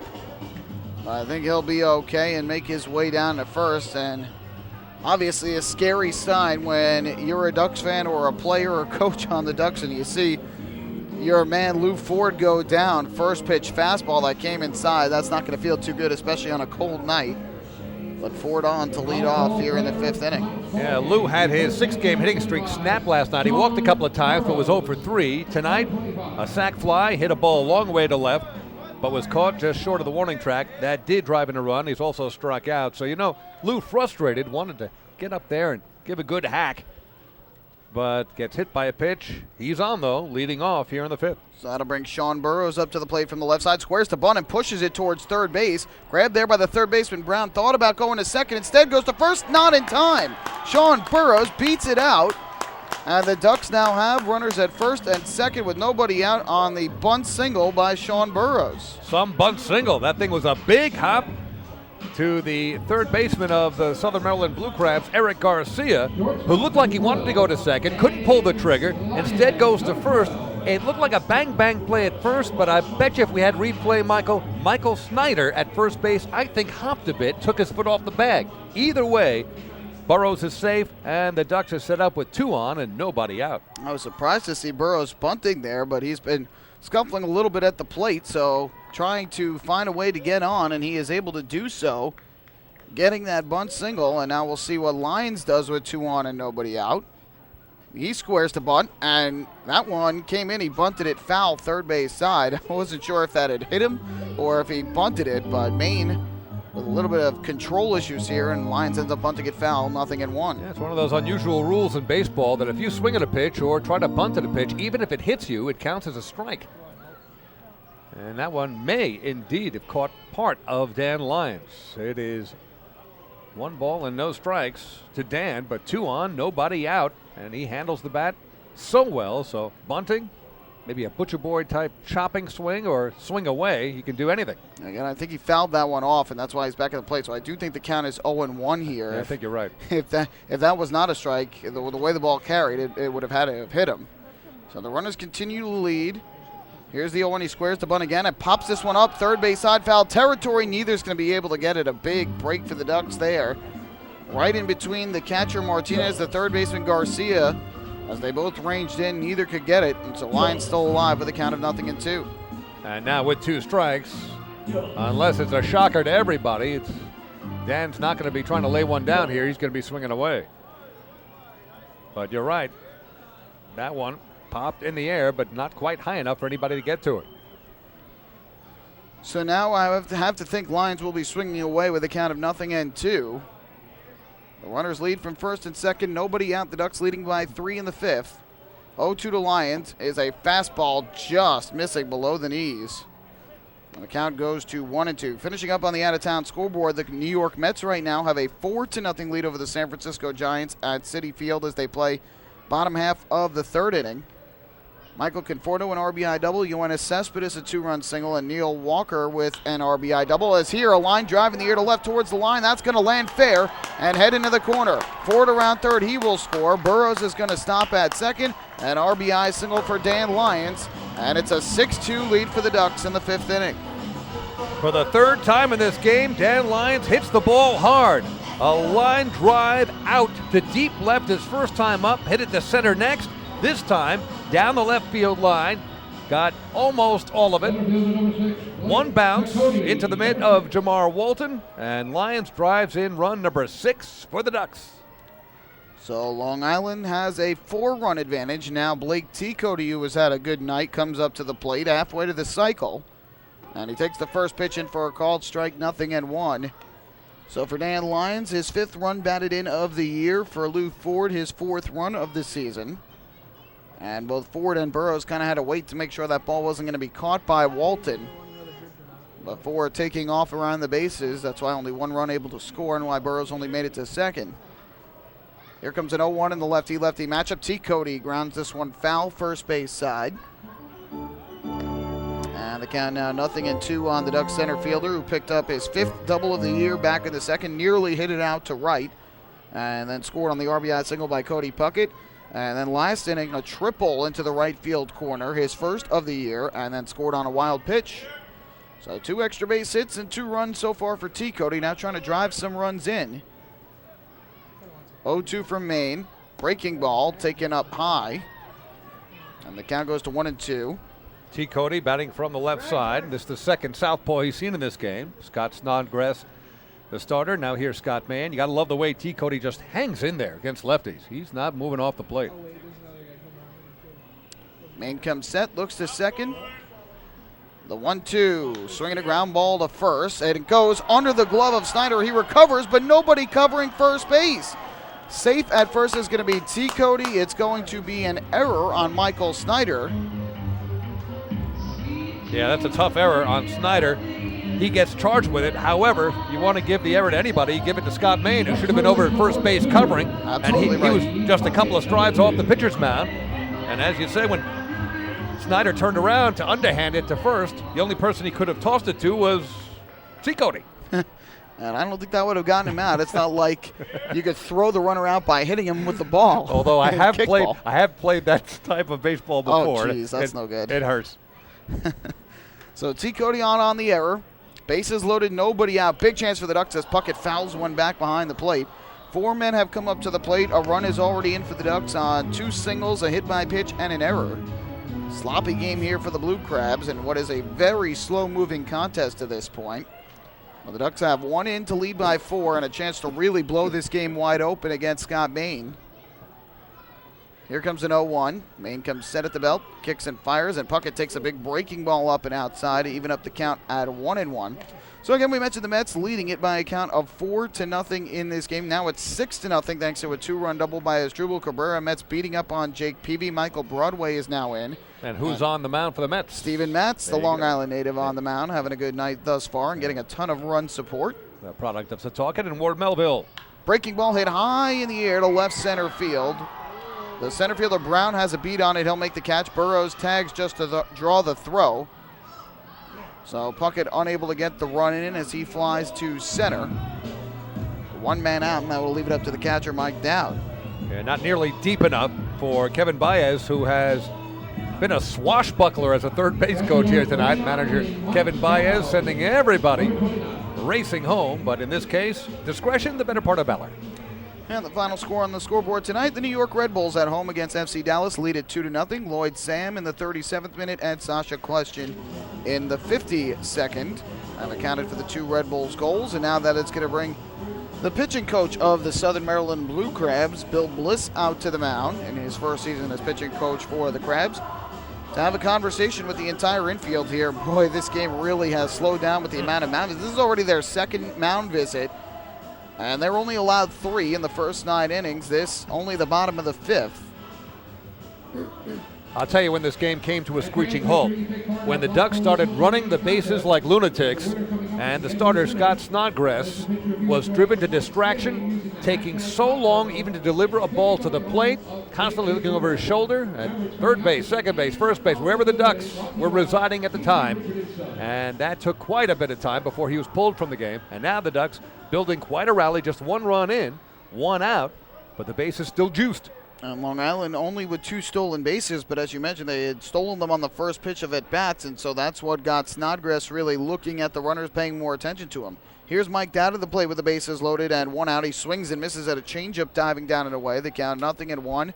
Good night thus far for Dowd. An RBI single to left in the second, and then drew a walk in the 4th inning.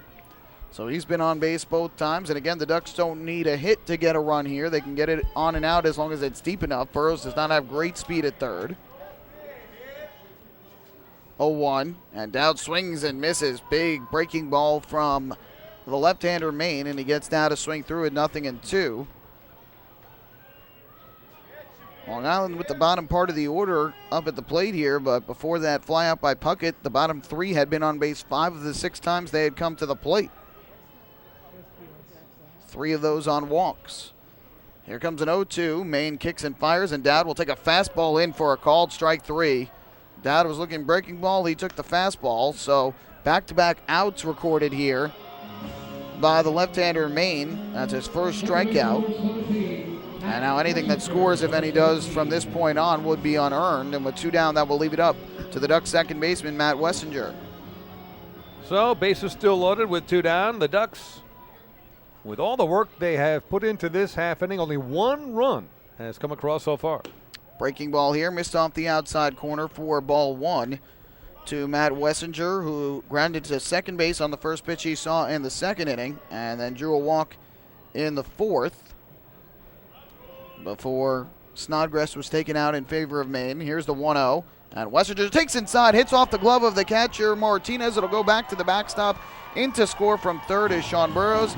It is a pass ball, and the Ducks lead it 7-2.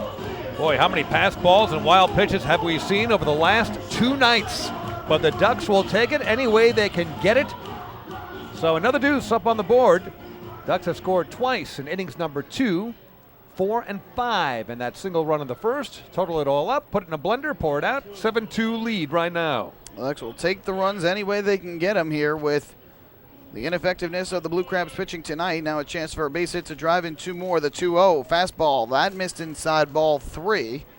And Wessinger 1 ball away from drawing his second walk of the night. Long Island has walked as a team 4 times this evening. They've also had 1 batter hit by a pitch. It's just been a sloppy night to this point. 3-0. That is taken inside ball 4. They get 5 walks for the Ducks tonight, tying a season high. Another Municipal Credit Union walk with a purpose. Every time a Ducks batter walks, the Quacker Jack Foundation wins. Bases reloaded, and here is Phelan Lentini. Again, any runs that score are unearned, so that run that came home on the pass ball, unearned. And anything further that comes home would also be unearned. Lentini 0 for 2 with a walk and a run scored tonight. Last time he was up, he was licking his chops with runners aboard, doing the same now. So the first pitch from Maine to Lentini, swing and a miss. Big changeup, and boy, Wessinger was caught way off at first there, but fortunately for him, the Blue Crabs did not throw back. So the count is 0-1. The runner at third base right now is Dan Lyons. Blake T. Cody is at second, and Matt Wessinger at first. Here's the 0-1. Lentini swings, hits a high fly ball, left center field. It's well hit. On the run back is the center fielder, Gary Brown, in the gap. He dives. He cannot make the catch, and it goes to the wall. Lyons will score. T. Cody will score. Wessinger will score, and into third with a bases-clearing triple is Phelan Lentini. A 5-run fifth for the Ducks, and they lead 10-2. Last time Lentini was up, he was hacking all over the place. Wanted to get something he could drive. Didn't get it. This time he did. Deep left center field. The diving attempt by center fielder Gary Brown, either off his mitt, off the wall, or both. And it became a carousel on the bases. Everybody home. Lentini ends up at third. And as you said, Michael, we've gone double digits. The Ducks, with their most runs scored thus far in a game this season, and lead it 10-2. That'll be all for Scott Main. Another pitching change for the Blue Crabs. The Ducks with a huge outburst tonight. 5 runs in the 5th, and they lead it 10-2 over Southern Maryland. Hey fans, this is Marty Jansen, and you're listening to Ducks Baseball on Long Island's home for news, traffic, and weather. 1039 LI News Radio. Northwell Health Southside Hospital in Bayshore is the healthcare heart of our community. We provide outstanding healthcare right here at home with centers of excellence in cardiology, orthopedics, neurosciences, women's health services, and much more. Experience counts, and Northwell Health Southside Hospital has been around for nearly a century of care. For more information, please call 631-968-3000 or visit us on the web at northwell.edu. Few places on Earth offer the charm and excitement of Fire Island. At Fire Island Ferries, located conveniently at 99 Maple Avenue in Bayshore, they offer convenient travel to Fire Island 7 days a week. Fire Island is quickly becoming a top destination for families of all ages. Experience the informal, carefree communities, the dazzling night scene, enjoy fine dining, or climb to the top of one of the tallest lighthouses in the United States. But there's only one way to get there, by calling Fire Island Ferries at 631-665-3600 today. For fare and scheduling information, please visit fireislandferries.com.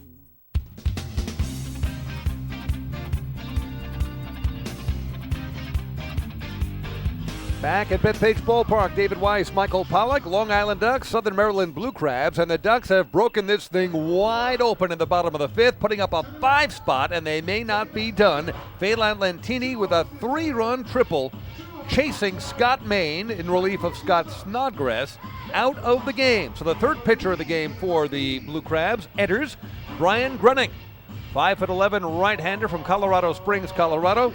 Grunning making his 5th appearance of the season. He has 5 2/3 innings pitched so far this year. 8 hits surrendered. And let's see, 4 earned runs. Has struck out 6, walked 2, an ERA north of 6. Brian Grunning, the first right-hander we have seen tonight. You have Jock Snodgrass on the mound for the Long Island Ducks, lefty. And for the Blue Crabs, it was Scott Snodgrass, along with Scott Main. So the first righty enters the game, Brian Grunning, to try to attempt to stop the bleeding for the Blue Crabs. Delta Cleary Jr. coming up with Lentini at third and 5 runs in, 2 down. So the Ducks have batted around here. Cleary Jr., the 9th man to come to the plate in this inning. This is the 2nd time this year the Ducks have batted around. First pitch to Cleary Jr. from Grunning is a breaking ball that misses low for ball 1. Long Island also batted around in their 4-run 6th inning of their first win of the season on Monday in New Britain, when they scored 4 times against Colin Mobberly. 1-0 pitch coming to Cleary Jr., and he swings and misses. Ball down low in the zone. He cut through it. Tonight, Cleary Jr. 1 for 2, had a single and a stolen base back in the 3rd, a sac bunt in the 1st, and last time up in the 4th, grounded to short to end the inning. 2 down, the runner at 3rd, Phelan Lentini, who has driven in 4 runs tonight, and the 1-1. Check swing on a ball down in the dirt. They appeal to 3rd. No swing, says Chris Engstrand.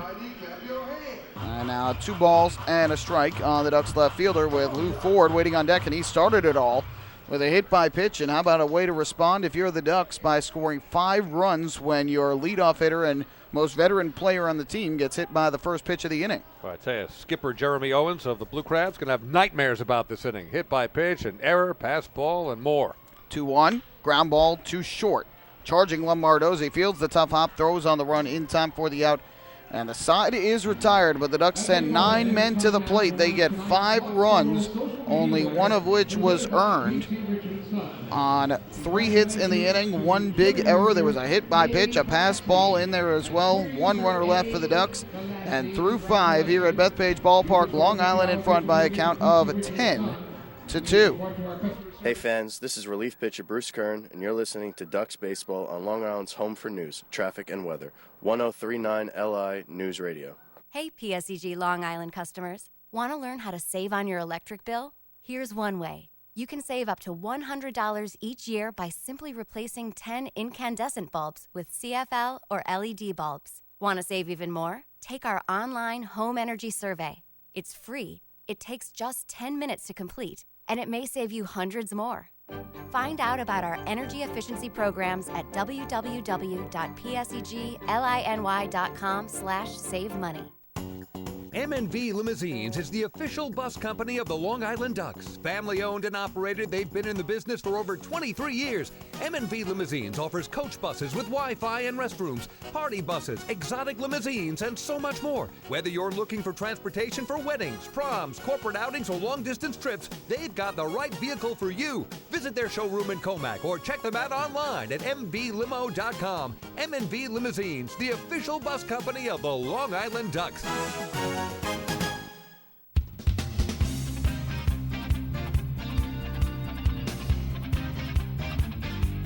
A quick reminder that this series against the Southern Maryland Blue Crabs here at Bethpage Ballpark continues tomorrow and concludes on Sunday. 4-game series. Ducks seem well on their way to winning the first 2 games of this series. A 6-4 win last night, leading 10-2 going to the top of inning number 6 tonight, but we still have a ways to go. Tomorrow, very special night here at Bethpage Ballpark. 6:35 start time. Gates open 1 hour earlier. It's Grucci Fireworks Extravaganza night, the first Grucci Fireworks night of the season, presented by Astoria Bank. And there's Dick's Sporting Goods Saturday as well. Special offer from Dick's as fans leave the ballpark, so it should be a lot of fun. We'll see you here tomorrow night. So Phelan Lantini highlights a 5-run fifth for the Flock as they lead it 10-2. We love alliteration here in the broadcast booth as the first pitch from Jack Snodgrass to Michael Snyder, taken on the outside part of the plate. It misses for ball 1.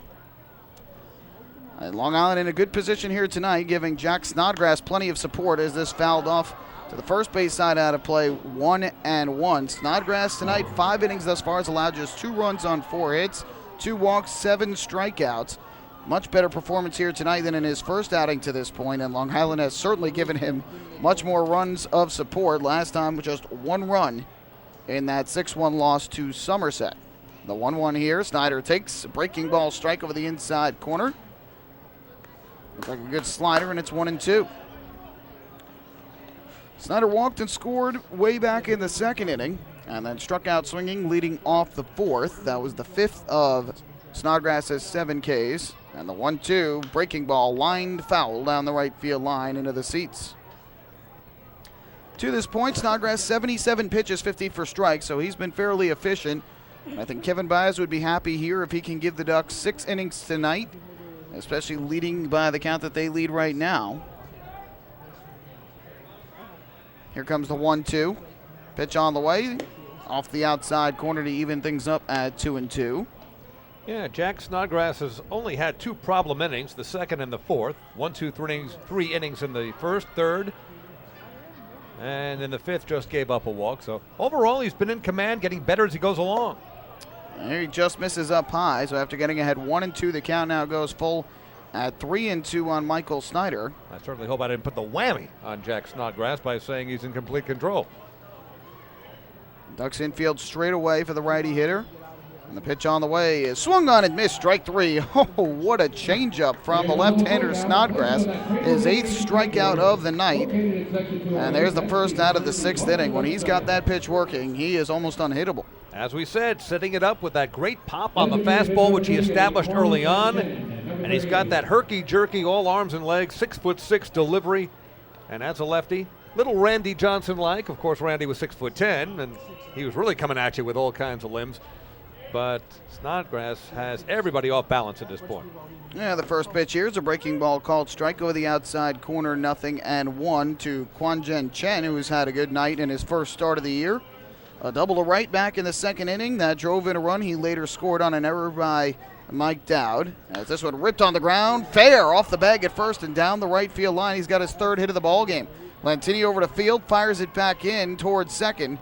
But Kwan-Jen Chen is in safely with his 2nd double, and he is now 3 for 3 for the Blue Crabs. Yeah, I tell you, in a lefty-lefty matchup, and as tough as Jack Snodgrass is on left-handed hitters, Kwan-Jen Chen just stands in here absolutely fearless.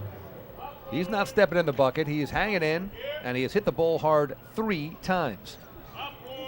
So Kwan-Jen Chen on at second base with the 5th hit of the night for the Blue Crabs. And with one out, that will bring Bryant Nelson up to the plate, who was 0 for 1 with a strikeout and a sacrifice bunt on the evening. Snodgrass looking in for the sign from Dowd. Gets the pitch he likes. And the first pitch on the way to Nelson, swung and grounded weakly here toward short. Charging in his Dan Lyons, gobbles it up, and his throw to first is in time to retire Nelson. So the Blue Crabs second baseman and former Duck retired on the first pitch he sees. Runner has to stay put.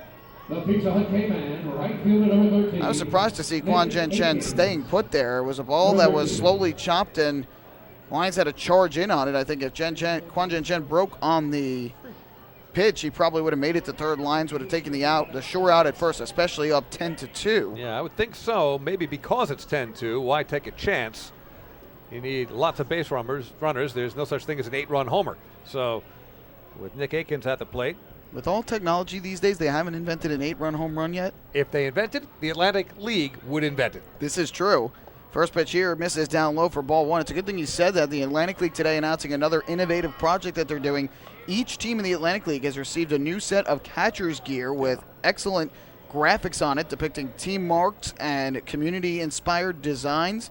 Each team has one set that was given to them by Rawlings. They were designed by Sky Design Studios, so some big names working with the Atlantic League to create these fantastic pieces of art. Yeah, matter of fact, each one has a swing and a miss there from Nick Akins. But each one is reminiscent not only of the team's nickname, but something about their community, something about their region, and they're just absolutely terrific. I mean, really eye-catching. So they're worth checking out. Go on the website for the Atlantic League, and you can see the representations of all of this new catcher's equipment. Absolutely. Here comes the 1-1. Snodgrass deals, and this fastball misses low and inside for ball two. Catchers will start wearing them in the coming days and coming weeks. And the Ducks one features the Duck Head logo on the helmet, along with the Long Island script across the chin, and ducks flying over Long Island. And the Montauk Lighthouse is there, too. That's on the chest protector with some ducks flying over the Montauk Lighthouse as well, orange and black coloring. Here's the 2-1. And Akins swings and misses at a breaking ball way out in front. That is strike two for Snodgrass against the Pizza Hut K-Man of the night, who has already accomplished the mission that Ducks fans wanted tonight. He struck out way back in the second inning, his first at bat. So fans here tonight, as part of the Friday night tradition, will get a coupon for free breadsticks. Well, if he strikes out again, what about double breadsticks? Not that I should promise that. I'll be on the hook for it. So it'll be a 2-2 pitch from Snodgrass to Akins. Snodgrass looking for his 9th strikeout of the night. The 2-2 on the way is down and in, blocked nicely by Dowd. That'll run the count full at 3-2. If Akins reaches, waiting in the on-deck circle, Adrian Martinez, the catcher. By the way, some news. Jets just made a pick with their 51st overall selection in the second round, Penn State quarterback Christian Hackenberg. Oh, they did go for a QB. All right, maybe that'll put a little pressure on Ryan Fitzpatrick. We do need him back, but he's asking for too much money. I think all Jet fans agree. You're not going to hand over keys to the kingdom to Fitzpatrick based on one good season. So Jets trying to put a little pressure on and pick a QB. Here's the payoff. Akins takes downstairs, ball four. So Snodgrass lost the right fielder with two men out in the sixth inning. That's his third walk of the night, and you could tell he was visibly frustrated with himself, missing with that last pitch. So now that'll give the catcher Adrian Martinez an opportunity with 2 on and 2 out in the sixth inning. Snodgrass to this point, 89 pitches, 56 for strikes. So going to have to think this will probably be his final inning of the night, especially leading by 8, but wants to try and get the catcher here and avoid any run scoring for Southern Maryland. First pitch, swing and a miss. Good fastball from the left-hander as he blows it by Martinez, 0-1. Yeah, just in terms of a mindset, he wants Snodgrass to leave this game at the end of an inning, and a job well done giving up 2 runs rather. Being 0-1, fires to the plate. Martinez chops it foul to the third base side, 0-2.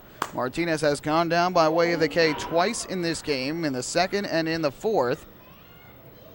So far tonight, in the odd innings, Snodgrass has allowed just 2 hits and a walk. In the even innings, he's allowed his 2 runs, along with a total of 4 hits and 2 walks.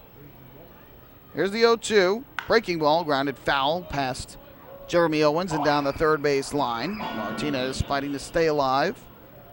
And we'll do it once again at 0-2. Yeah, you're right. The most uneventful innings for Jack Snodgrass have been the odd number innings, 1, 3, and 5. Just a walk. That's the only blemish in those innings. Now, wait a minute. There was a single in the third. This is true. We are digging too deep into this. The single in the third, the walk in the fifth. That's been it. That's it. So here comes the 0-2. Snodgrass kicks and deals. Martinez swings and misses strike 3. He chases the breaking ball down to the dirt. Dowd applies the tag. A 9-strikeout night for Jack Snodgrass. He leaves on a high note and strands 2 to keep the Ducks in front by 8. No runs, 1 hit, a walk, and 2 left. We have played 5.5, and the Ducks still out in front by a 10-2 margin. Hey fans, this is catcher Mike Dowd, and you're listening to Ducks Baseball on Long Island's home for news, traffic, and weather, 1039 LI News Radio. James Simmons is going back. He is looking up, and on Bark in the Park Night, that one is gone and reaches a kennel in Central Islip. That was another home run for the Ducks. And Duck fans, what's more fun than a home run that helps the Ducks win a game? How about a homer that helps the community win? Chappie's Funeral Home and the Long Island Ducks have once again teamed up for the Chappie's Home Run Challenge. If the Ducks hit 100 homers this season, Chappie's Funeral Home will donate $5,000 to the Quacker Jack Foundation. So every time a Ducks hitter goes deep this season, watch for the Chappie's Challenge home run count on the scoreboard. And if we reach 100, we're all a winner. Chappie's Funeral Home, where caring for others is a family tradition. Can't get enough of the Long Island Ducks? Well, now you can get even more inside info on your favorite hometown team through Facebook and Twitter. The Ducks are constantly updating fans through social media with scores, transactions, ballpark promotions, and much more. You can even win great prizes. All you'll need to do is make a free account on Facebook and Twitter, and then visit us at facebook.com/LIDucks and twitter.com/LIDucks. Think you're Long Island's biggest Ducks fan? Get connected now.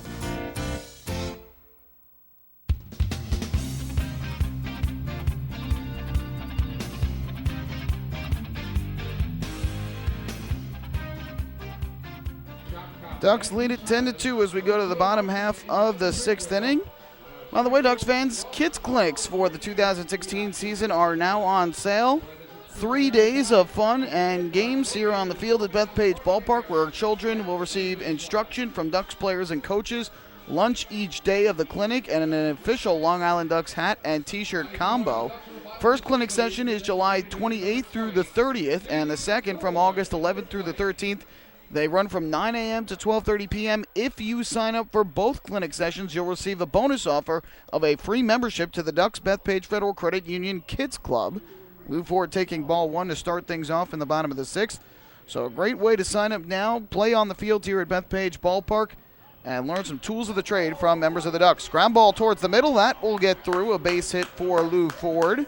His first hit of the night. And he is on to lead off the 6th, 9th hit of the ball game for Long Island. And Ford has now been on base twice in this game and hits in 6 of his last 7 for Long Island. You can sign up, by the way, for those kids clinics by visiting Bethpage Ballpark, or you can call 631-940-3825. Let them know you want to sign up, and you'll be connected to the man who will help you out and register your child or big baseball nut.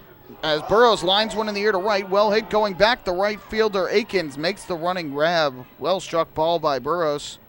Reached on a bunt single his last time up, but he lines out to right. And there's the first out here in the bottom of the 6th inning. Yeah, Sean Burrows, who has hit the ball hard this season, but does not have a homer yet, only a matter of time. But tonight, he had that strange bunt single in the 5th, in which he just kind of flared it toward third base. Here he hits it on the button, but it's just allowed out to right. So that'll bring Lyons up to the plate, who had an RBI single his last time up, back in inning number 5. And he takes the first pitch from Grenning up and inside. So the count goes to 1-0 on Lyons, who hit the ball well his first 2 times to the plate when he popped out to left and to center. The ball dying in the chill of the night here. Breaking ball missing low and outside. It goes to 2-0 now on the Ducks shortstop. Yeah, down with surprising power. We've seen it before, and he hit one on the button, a line drive deep to left field that on a warmer night with air not as chilly and heavy would have been out. 2-0. Popped up foul over our head and out of play up into the sweet level. That'll run the count to 2-1. The Ducks with a 9-5 lead in the hit column, but a 10-2 lead on the scoreboard. They've taken advantage from some sloppy defense of the Blue Crabs. 2-1. Ripped in the air to center field. Charging in on the run is Gary Brown. He'll make the catch. Ford will have to scamper back to first base. And with 2 men down, that is going to leave it up to Blake T-Cody. Well, I tell you, one of the toughest jobs we may have a few innings from now is picking the player of the game. You got starter Jack Snodgrass with 9 strikeouts and a terrific performance through 6 innings. We assume he's done for the evening.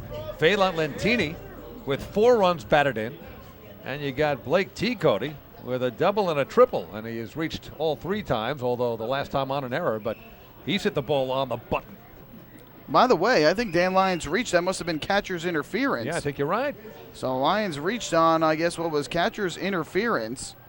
I didn't even realize that. So now runners at first and second. The first pitch to T-Cody, well hit down the left field line. This will go foul.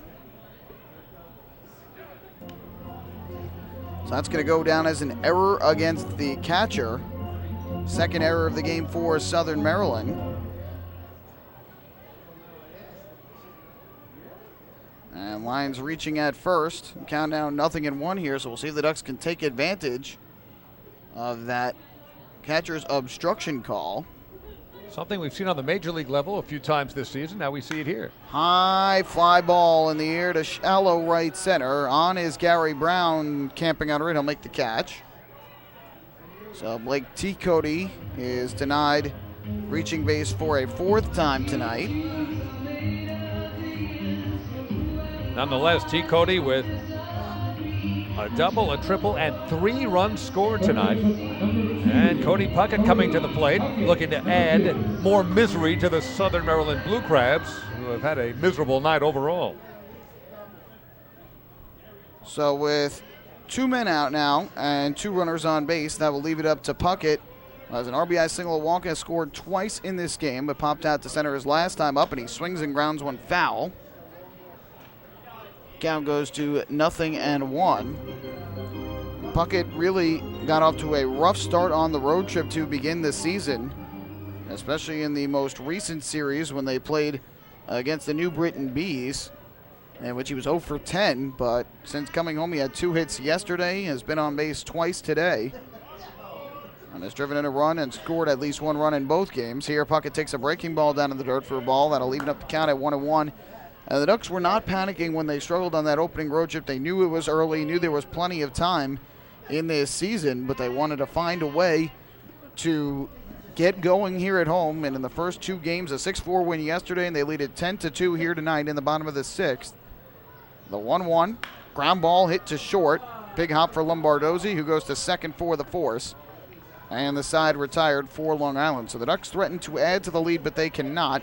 1 hit, 1 error in the inning, but no runs. They leave 2 on base.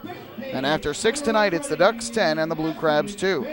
Hey fans, this is pitcher Jack Snodgrass, and you're listening to Ducks Baseball on Long Island's home for news, traffic, and weather. 1039 LI News Radio. Long Island's Ford Giant is bigger and better than ever. Sayville Ford celebrating the grand opening of their new state-of-the-art showroom featuring enclosed service drives, luxurious customer lounge, and a larger selection to choose from. Get giant savings on hundreds of new and used vehicles in stock. Sayville Ford's grand opening celebration is going on now. Visit SayvilleFord.com or download the Sayville Ford app today to learn more about Sayville Ford's grand opening savings. Call 631-589-4800 today. Have your birthday at the ballpark this season and celebrate with the Flock. Kona Ice birthday party packages with the Long Island Ducks are now available. Each package includes 10 box seats, a commemorative birthday t-shirt and autographed baseball, a pizza and Kona Ice party in the Hebrew National Picnic area, and so much more. Best of all, the birthday child will stand on the dugout while the entire crowd sings happy birthday. Reserve your party today by calling the group sales department at 631-940-3825. Kona Ice birthday parties with the Long Island Ducks, a once-in-a-lifetime experience.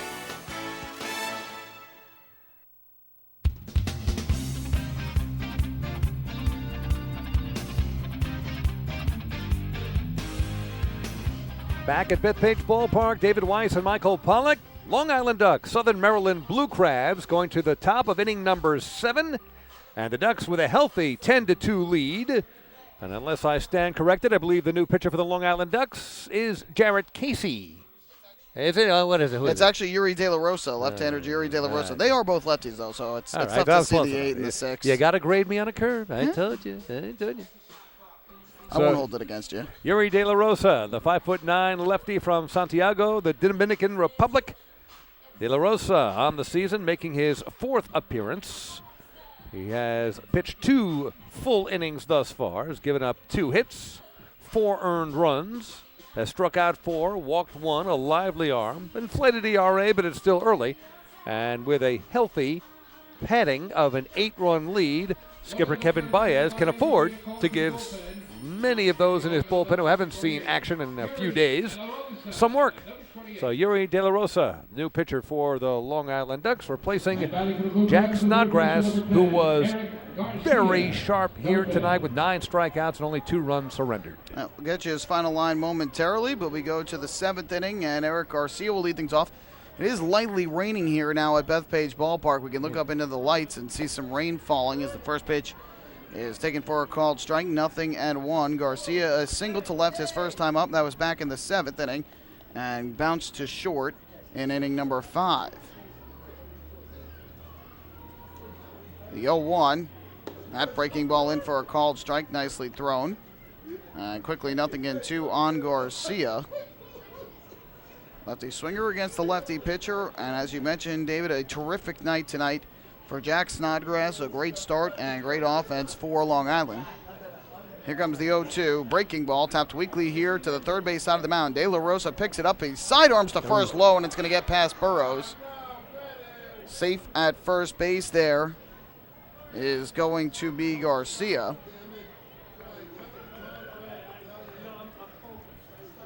That was a wild throw from De La Rosa.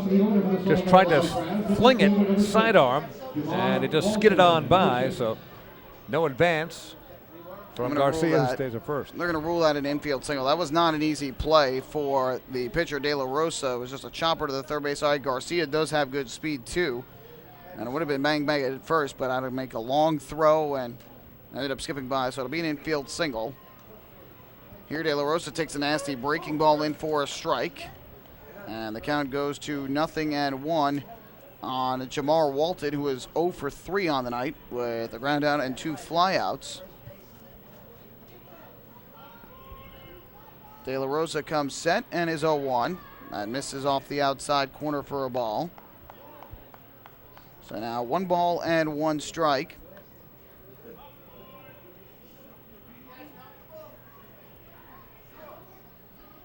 Getting the sign is the left-hander and former big leaguer. 1-1 pitch. Walton swings, pops this one up foul. Third base side of the plate out of play. That'll run the count to 1-2. Final line on Snodgrass tonight. He goes 6 innings of work, gives up 5 hits and 2 runs, only one of which was earned because of the error on the throw by Mike Dowd, back in the 2nd inning. 3 walks, 9 strikeouts for the lefty, most by a Duck this season in a single game. 1-2, inside. It goes off the glove of Dowd and back to the backstop. And down to second base on the pass ball is going to be Eric Garcia. Nicked off the glove of Mike Dowd and could not keep it in front of him, so not the start De La Rosa wanted here with the infield single and the pass ball. And now it'll be a 2-ball, 2-strike pitch coming up. De La Rosa comes set. Kicks and fires, and a half swing by Walton. They'll appeal to third, and no swing. Says Chris Engstrom, the third base umpire, and the count now full of 3 balls and 2 strikes. What Kevin Baez wants to see out of De La Rosa here is for him to throw strikes, keep the ball around the plate. You've got a big lead here. Let them hit it if they want. But just try to get out of this thing. Don't want to give free bases at this point of the game. The 3-2 pitch. Breaking ball in for a called strike 3 Oh, what a terrific curveball from Yuri De La Rosa. Oh, yeah. Froze Walton at the plate. 10th strikeout for Ducks pitching tonight, the first for De La Rosa, and there's the first out of the 7th inning. Boy, you talk about a big, big hook. 10th strikeout, as you mentioned, for Ducks pitching. First for De La Rosa. That thing, a lefty-on-lefty matchup, starts out behind your head and then ends up right in the middle of the plate. There's nothing you can do about it. So the runner at second with 1 out, and now Gary Brown to the plate, and he takes low and inside as De La Rosa missed 1-0. The left-hander had a rocky start to his season on opening night in Somerset, came in a tie ball game. It allowed 2 hits, 4 runs, and a walk, and ultimately suffered the loss on opening night in the Patriots' 9-3 win. Since then, though, he has thrown 2 scoreless innings and has struck out 4 without giving up a hit or a walk. Well, he's got good stuff. You can see it from here, and he's effectively wild. He makes you rather uncomfortable to stand in the box. You're not sure where that thing's coming in. And now De La Rosa will step off the rubber. And when I was there in Somerset before, I believe it was before batting practice of Saturday's game, I was working with Marty Jansen down in the bullpen at TD Bank Ballpark, and they were going over some things. And since that chat, he has looked pretty good on the mound. The 1-0, fastball strike hits the outside corner. Good pitch from De La Rosa. Spent 2 years in the major leagues with the Arizona Diamondbacks 2013 and 2014. He was also a minor league organization all-star with the D-backs back in 2012. A chilly night with some light rain falling here at the Duck Pond. A 1-1 pitch upcoming. Kicks and fires, and this curveball in for another called strike. De La Rosa's got the hook working. Yeah, that curves his bread and butter.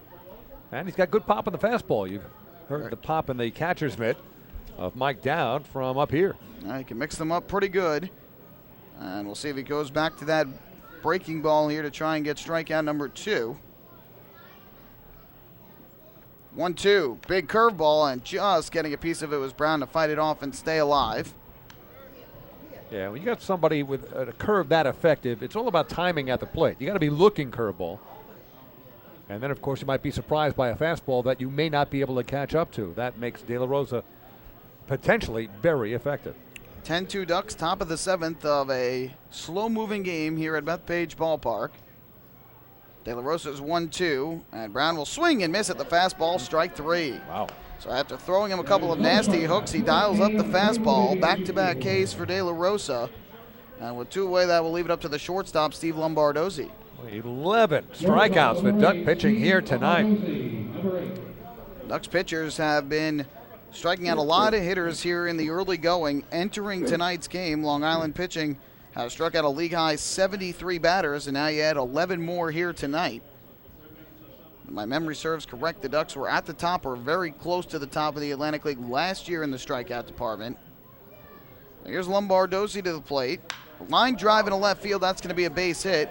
On his way to third and getting the stop sign there is Garcia, as it's fired in by Delta Cleary Jr. Lombardozzi with his first hit of the night after striking out twice and grounding into a force. So the Blue Crabs now with runners at first and third, 2 men out. And that's going to leave it up to the first baseman, Michael Snyder.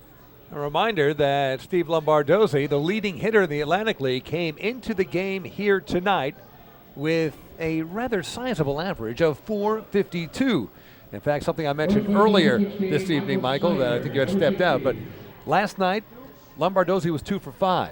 His average actually went down. Yep, that's what happens early in the season with such a small amount of games and at-bats. The amount of your batting average can go up and down in a hurry. Breaking ball taken for a strike by Michael Snyder, 0-1. De La Rosa trying to strand 2. Blue Crabs left 2 men on in the 4th, 2 men on in the 6th, and in danger of doing that again here in the 7th, trailing by 8 runs. Snyder has struck out twice and has drawn a walk and scored a run. Left-hander is ready. And the 0-1 pitch on the way. Fastball cut and fouled back to the screen behind the plate.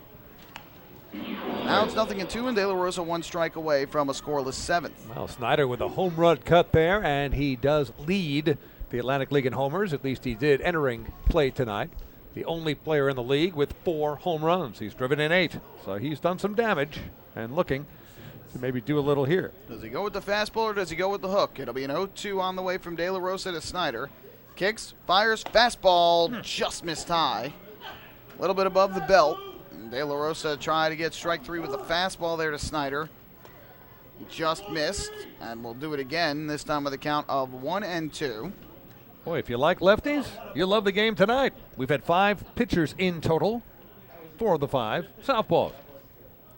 And it'll be a 1-2 now from De La Rosa. Kicks, fires, breaking ball, cut on and missed, strike 3. Michael Snyder goes down swinging for the 3rd time tonight. He's got the hat trick. Yuri De La Rosa strikes out the side in a scoreless 7th inning, and it's now 12 strikeouts for Ducks pitching, tying their season high. No runs, 2 hits, 2 more left for the Blue Crabs, who have left 8 on base tonight. Time to stretch here at Bethpage Ballpark. Ducks 10 and the Blue Crabs 2. Hey fans, this is pitcher Jack Snodgrass, and you're listening to Ducks Baseball on Long Island's home for news, traffic, and weather. 1039 LI News Radio. Hey, Ducks fans, the official hotel of the Long Island Ducks is the Upsky Long Island Hotel in Hauppauge. It's centrally located on the north shore of Long Island and offers a home away from home for both business and leisure guests. The Upsky Long Island Hotel features an indoor pool, 24-hour business center, a fitness center, and complimentary Wi-Fi in all guest rooms. Enjoy the contemporary American cuisine at the Fountain Grill restaurant or grab a quick bite to eat at Cafe Pronto. Best of all, it's only minutes from Bethpage Ballpark. The Upsky Long Island Hotel, the official hotel of the Long Island Ducks. Call 231-1100 today. That's 631-231-1100. Family fun every time. Beautiful evening for baseball. Big action every time. He reaches up. It's gone! Great value every time. And the Ducks have won it 7-1. The Ducks schedule is loaded with new promotions this season, and with an average ticket price of just $10 and free parking, there is no better value on Long Island. For game times and tickets, visit liducks.com. Long Island Ducks Baseball. Good times every time.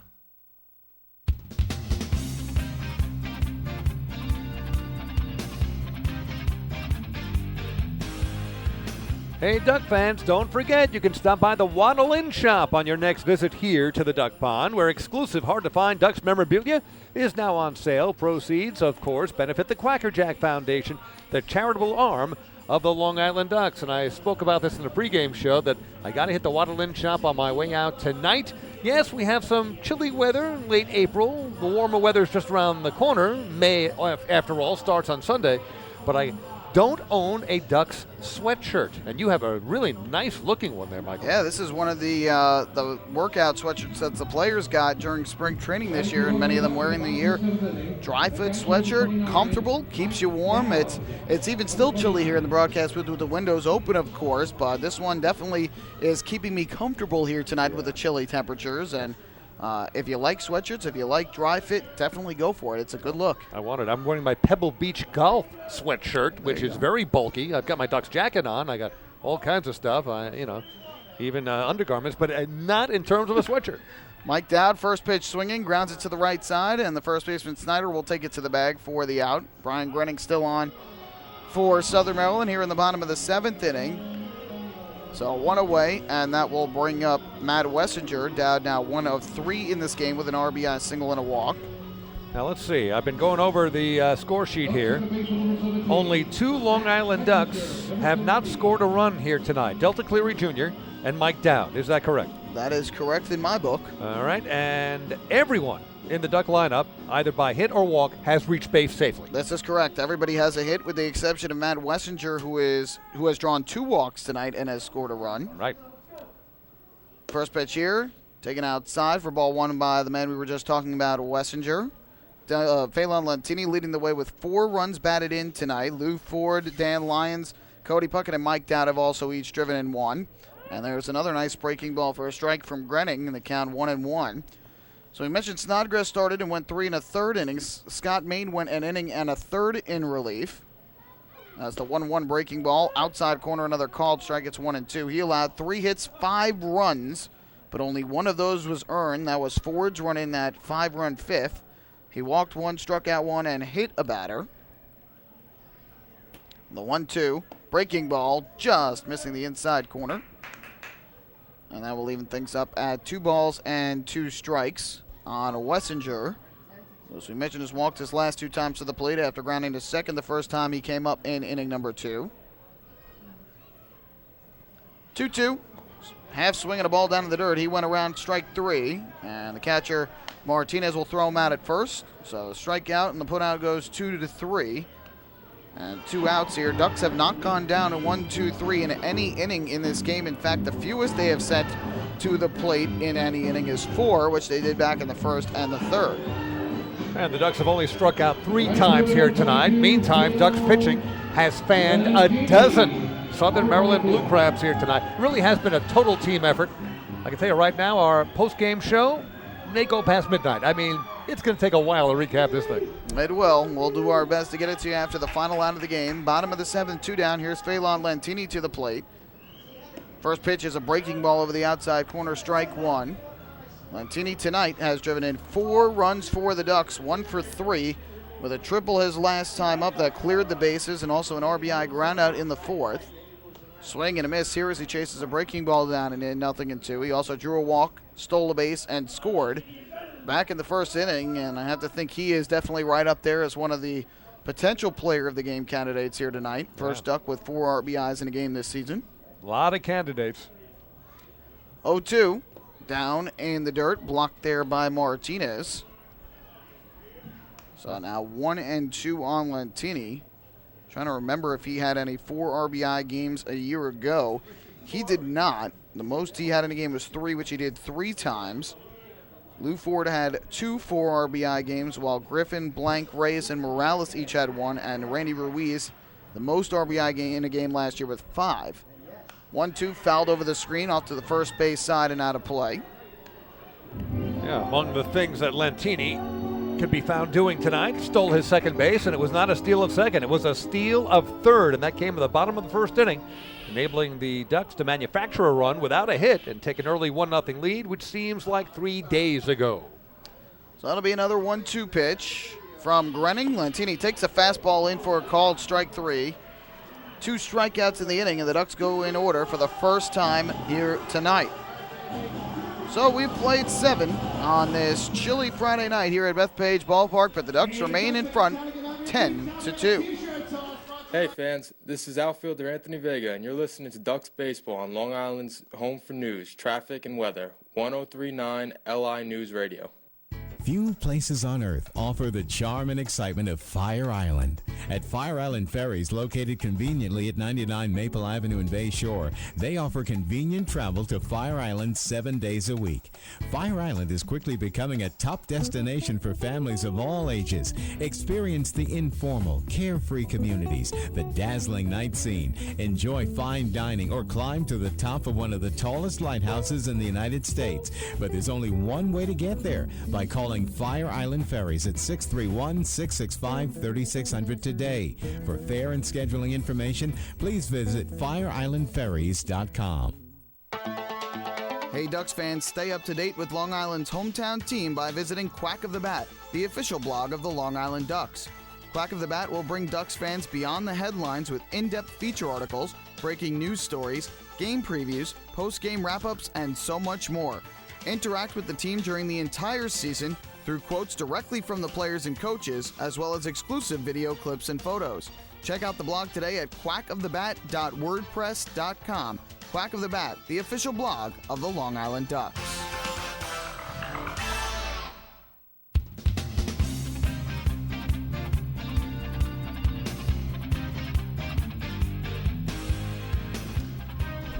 On to the 8th inning we go. Ducks have a 10-2 lead over the Southern Maryland Blue Crabs. Yuri De La Rosa striking out the side in the 7th, part of a 12-strikeout night thus far for Long Island Ducks pitching.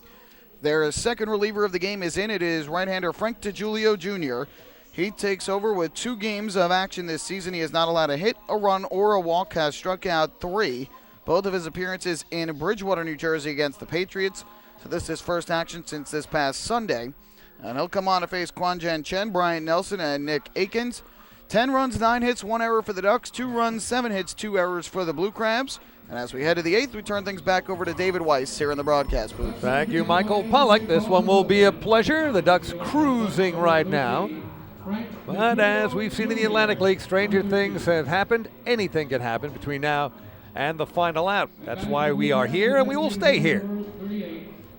Kwan-Jen Chen, the designated hitter for the Southern Maryland Blue Crabs, who's had a perfect night thus far. steps in from the left side. He is doubled and driven in a run. Infield single in the 4th and another double in the 6th. So 1 RBI and 3 for 3 with a single and 2 doubles. First pitch on the way is wide with a fastball from DeJulio Jr. 1 ball and no strikes to Quan Jen Chen. Bryant Nelson waiting on deck, then Nick Akins here in the top of inning number 8. Ducks trying to make it 2 for 2 in this 4-game series against the Blue Crabs here at Bethpage Ballpark. Season opening series for 2016. Next pitch, a little high and tight with a fastball, a little serious smoke up on Jen Chen's chin. And it's 2 balls and no strikes. I believe the rain is still coming down. It's very light, though, so no threat that they would have to break out the tarp here. 2-0 pitch on the way is wide, so DeJulio Jr. has yet to find the strike zone and falls behind Quan Jen Chen 3-0. And again, sometimes it's a little bit tough for the relievers to get as loose as they'd want, especially with the Ducks going in order quickly in the bottom of the 7th inning to get as hot as you want and ready to come into a game when the weather is as cool as it is. And plus, it's wet now, too. Getting a grip on the baseball, not easy. 3-0 pitch on the way, outside corner. Good pop on the fastball and catches the outside corner. 3-1 to Quan Jen Chen. Yeah, he's got a hard fastball. DeJulio Jr. had a very successful year last year with the Ducks, a 2.87 ERA after making the team out of spring training, and became a somewhat reliable reliever here for Kevin Baez in the 2015 season. 3-1 pitch on the way is hit in the air, slicing away from center fielder Blake T. Cody. Instead, he'll give way to Delta Cleary Jr., who makes the catch, and there's 1 up and 1 down here in the 8th. And that's what you like to see from a guy like DeJulio Jr. He's a young guy, too, but he finds a way after falling behind 3-0 to a guy who's been on base all 3 times tonight and has 2 extra base hits to battle back, get a strike, and then get him to hit it into the field and trust his defense behind him. So that is certainly a mature move there by DeJulio Jr. and a big first out here in the top of the 8th inning. And here's Bryant Nelson coming to the plate. A successful sacrifice back in the 2nd inning, struck out in the 4th, bounced to short in the 6th. So officially 0 for 2 tonight. The switch hitting Nelson, batting for the left side now against the righty, Frank DeJulio Jr., and skips out of the way of one in the dirt near his spikes. 1 ball and no strikes to Bryant Nelson, one of the major components of the back-to-back, quack-to-quack, beak-to-beak championships in 2012 and 2013 as a Long Island Duck, and still keeps in touch with lots of Duck fans. I'm proud to say I'm a Facebook friend of our own Bryant Nelson, now in a Blue Crabs uniform. 1-0 pitch is up high, 2 balls and no strikes, and again, DeJulio Jr. falling behind. Nelson's hometown is Crozet, Arkansas, entering his 23rd professional season of baseball at age 42. 2-0 pitch outside. Good pop on the fastball, but off the plate. And again, 2nd consecutive batter where DeJulio Jr. falls behind 3-0. And let's see if he can come back on Nelson the way he did on Quan Jen Chen. Oh, so it was good that he fought back the last time and got the out, but definitely concerning a little bit to fall behind 3-0 on 2 straight hitters to open up the 8th. Coming set, DeJulio Jr.'s pitch, fastball, right down Carlton Avenue for a strike, 3-1. Now a 3-ball, 1-strike count on Nelson. And in the on-deck circle is the righty swinging Nick Akins. So we'll see if DeJulio Jr. can get the same result here with that 3-0 strike. 3-1 pitch, nowhere near the plate, high and away with a fastball, so Bryant Nelson works his way on with a walk. The 4th walk issued by Ducks pitching tonight. First time that Nelson has been on base. So DeJulio Jr. will have to find a way to bear down and retire Akins here. The Ducks defense will shift into double play depth. And it is time for Nick Akins, the California native, struck out, singled and walked, so he is 1 for 2. As you might expect, with an 8-run lead, first baseman Sean Burrows is not holding the runner on. So Bryant Nelson takes a good lead near the cutout. And a big home run, hack and a miss by Nick Akins. No balls and a strike as DeJulio Jr. A lot of smoke on that fastball when it's around the plate, and Akins wasn't able to catch up to that. Some hard heat there from DeJulio Jr., and he can certainly dial it up and blow it past these Blue Crabs hitters. He's just got to be accurate with it. When he's struggled, it's because he's failed to keep a hold of the strike zone. 0-1 pitch. You can hear the pop of the mitt, not only here, but probably in Islip Terrace, maybe all the way to Patchogue. 1 ball and 1 strike as DeJulio Jr. misses with that fastball. 1 out, 1 on, top of the 8th. Ducks with a very healthy and comfortable 8-run lead. It's 10-2. Nick Akins at the plate, Brian Nelson on base. Another fastball inside corner. 1 ball and 2 strikes. Fans on hand, getting into it here. Yeah, they want to stay loud and proud of their team as they lead it by the wide margin, as you mentioned, and trying to stay warm here on this chilly night. Well, one thing that's heating us up with these fastballs from Julio Jr. I'm not sure if he's thrown a curve or an off-speed pitch yet. All fastballs. And there's a curveball, and there's a ground ball. Second baseman Wersinger over to Lyons for 1. Back to first when killing double play. Side retired. The pitcher's best buddy. That one went 4-6-3. Wersinger to Lyons and back to Burrows. The walk means nothing, and in the inning, no runs, no hits, a walk with the double play, nobody left. We have finished 8, make that 7.5, and the score remains Ducks 10, Blue Crabs 2, I think.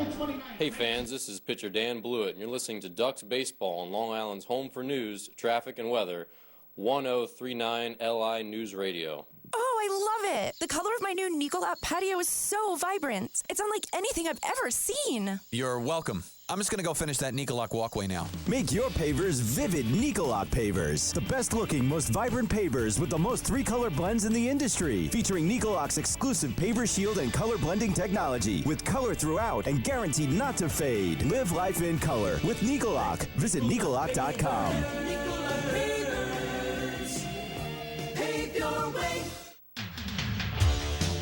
Bethpage Ballpark is a great place to watch a ball game, so why not do so from some of the best seats in the house? The Ducks are proud to present the brand new Long Island Ducks Beer Garden. Open for all fans on nights when the Smokin' Owls party deck has not been reserved, the Beer Garden will feature a variety of frosty draft and bottled brews, as well as several food choices. The area has been decked out with bar rail seating and Ducks branded furniture to provide a comfortable atmosphere for everyone. Be sure to stop by and check out the brand new Long Island Ducks Beer Garden on your next visit to the ballpark. Hey fans, this is pitcher Kevin Vance, and you're listening to Ducks Baseball on Long Island's home for news, traffic, and weather, 1039 LI News Radio. Municipal Credit Union is a proud sponsor of the Long Island Ducks. For 100 years, MCU has helped New Yorkers achieve their goals with competitive financial products and services. Meet your important or unexpected needs with an MCU personal loan. Whether it's the cost of moving, a family vacation, or even home repairs, an MCU personal loan is a simple solution. To learn more about how an MCU personal loan can work for you, visit nymcu.org today. MCU, celebrating 100 years of service. I love it. The color of my new Nicolat patio is so vibrant. It's unlike anything I've ever seen. You're welcome. I'm just going to go finish that Nicolak walkway now. Make your pavers vivid Nicolak pavers. The best looking, most vibrant pavers with the most 3-color blends in the industry. Featuring Nicolak's exclusive paver shield and color blending technology. With color throughout and guaranteed not to fade. Live life in color with Nicolak. Visit Nicolak.com. Pave your way.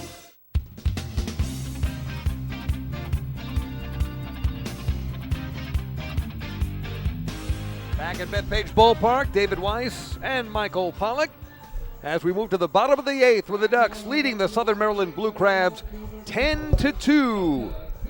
Ducks had a 1-0 lead after 1 inning, but fell behind 2-1 after 1.5. Ever since that time, it's been all Ducks.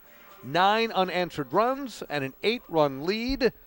Michael Pollock, who does resemble Kojak, always gets his man, and left this particular broadcast booth to try to track down some defensive changes, which we'll get to in a moment. Delta Cleary Jr. facing reliever Brian Grenning on the mound, and Delta takes a strike. No balls and 1 strike. Delta is 1 for 3 with a sacrifice and a stolen base. One of only 2 Long Island Ducks who has not scored a run tonight, but he has been on base safely with that single back in the third. It's no balls and 2 strikes. Grinning kicks and deals the 0-2, a swing and a miss. Good morning, good afternoon, and good night. Delta Cleary is retired swinging at 1 down. Well, so now we have another change as Anthony Vega is going to come on as a pinch hitter for Lou Ford. Okay. Again, with the score, what it is right now at 10-2, and it being the bottom of the 8th inning, Kevin Baez wants to give Ford a little extra rest for the DH tonight, so Vega will go in as a pinch hitter here with 1 out in the 8th inning. First pitch was a swing and a miss for strike 1. Thank you, I wasn't watching. Trying to update your scorebook with some defensive changes, which I'll tell you about after the 0-1. Vega batting from the left side against the righty, Brian Grinning. Grinning in relief of Scott Main, the lefty who came in the 4th. He relieves Scott Snodgrass, the lefty who was the starter way back when this thing began earlier tonight, and it's now 1 ball and 1 strike to Anthony Vega. So the defensive changes for the Southern Maryland Blue Crabs, John DeZamba has come in, and he is now playing at second base. As a called strike to Vega, it's now 1-2. Keep going. So with DeZamba he's going to take Steve Lombardozzi's spot in the lineup. Moving from second base to third base is Bryant Nelson. Moving from third base to shortstop is Eric Garcia. And this one is popped in the air by Anthony Vega. Shortstop is calling for it, and I have lost track of who the shortstop is. That is Eric Garcia, who is now at short. All right, there you go. So again, John DeZamba comes into the lineup in the 3 spot of the order. He takes the spot that was held by Steve Lombardozzi, who has come out of the game. I'll tell you this, if you're scoring at home and you need all this information, you probably need another hobby. All right, Anthony Vega's retired. He popped out to short.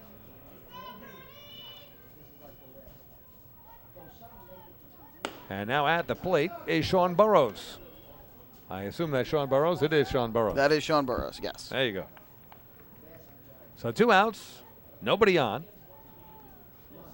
Burrows lifts one fairly deep, left center field. Jerome Walton is going back, way back, reaches up and makes the catch just short of the warning track. So Sean Burrows, 1 for 4 with a run scored coming into that at-bat. A long fly ball out to deep left field. 3 up and 3 down for the Long Island Ducks, who will try to close it out in the top of the 9th. Coming up at the end of 8 complete, the score, the Ducks 10, Southern Maryland 2. Hey fans, this is right-handed pitcher Frank DiGiulio, and you're listening to Ducks Baseball on Long Island's home for news, traffic, and weather, 1039 LI News Radio. Municipal Credit Union is a proud sponsor of the Long Island Ducks. For 100 years, MCU has helped New Yorkers achieve their goals with competitive financial products and services. Meet your important or unexpected needs with an MCU personal loan. Whether it's the cost of moving, a family vacation, or even home repairs, an MCU personal loan is a simple solution. To learn more about how an MCU personal loan can work for you, visit nymcu.org today. MCU, celebrating 100 years of service. M&V Limousines is the official bus company of the Long Island Ducks. Family owned and operated, they've been in the business for over 23 years. M&V Limousines offers coach buses with Wi-Fi and restrooms, party buses, exotic limousines, and so much more. Whether you're looking for transportation for weddings, proms, corporate outings, or long-distance trips, they've got the right vehicle for you. Visit their showroom in Comac or check them out online at mvlimo.com. M&V Limousines, the official bus company of the Long Island Ducks.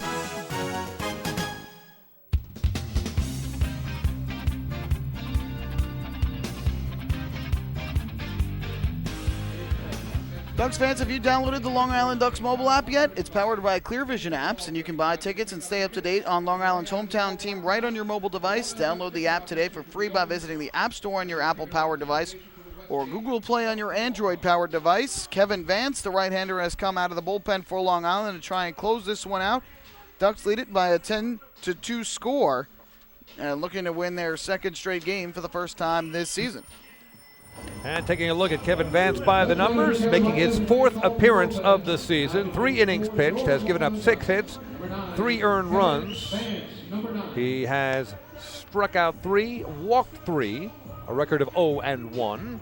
But Kevin Vance with a chance to close this out. Obviously a non-save situation, and skipper Kevin Baez giving middle relievers a chance to work deeper into the game. Jack Snodgrass, of course, would be the winner. And we expect that to be the case unless there is some kind of bizarre rally in store for the Southern Maryland Blue Crabs. They'll have Adrian Martinez, Eric Garcia at the bottom of the order, then back to the top, and Jamar Walton to face Kevin Vance here in the top of inning number 9.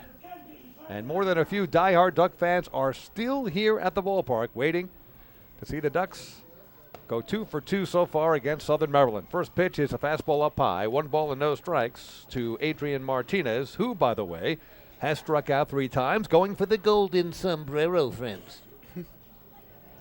1-0 pitch on the way. Swing and a miss. Martinez has been hacking all night, and I'll tell you this, he was completely overmatched by Jack Snodgrass. And all 3 times he struck out were all against Snodgrass and all swinging. He just really had no chance with that changeup that Snodgrass was throwing. Absolutely. 1-1 pitch, a check swing. Kind of a defensive check that flares off the bat toward the Duck dugout, and it's 1 ball and 2 strikes to Adrian Martinez, who is in danger of striking out for a 4th time.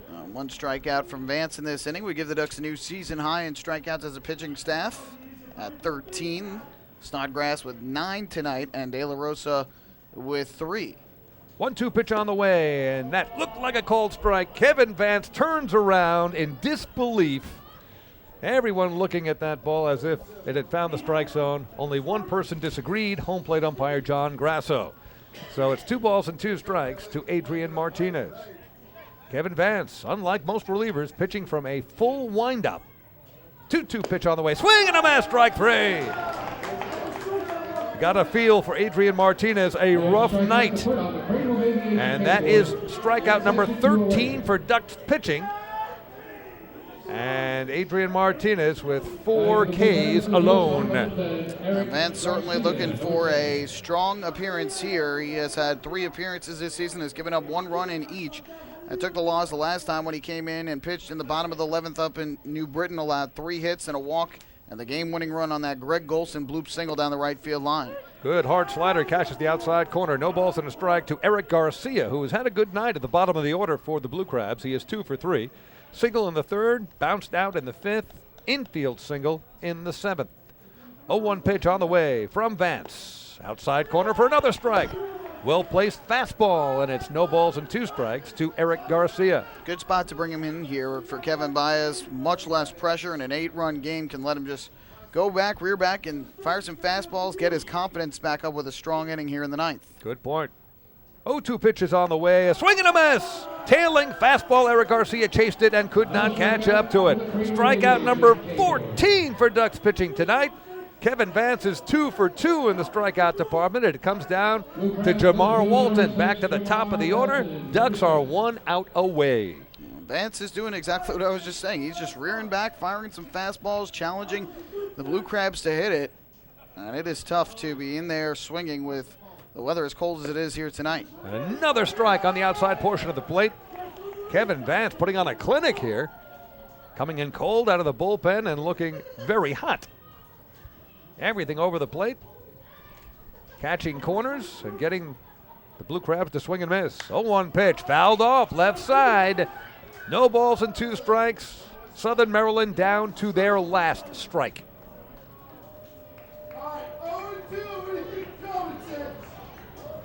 Gotta like the lungs on that fan. I love it. These fans here braving the elements and certainly into this game, even with a high score. Kevin Vance kicks and deals, and a swing and a miss. Strikeout number 15 for Ducks pitching. Kevin Vance comes in and strikes out the side. The Ducks blow away the Blue Crabs tonight at Bethpage Ballpark 10-2. Ducks win. Ducks win. Ducks win.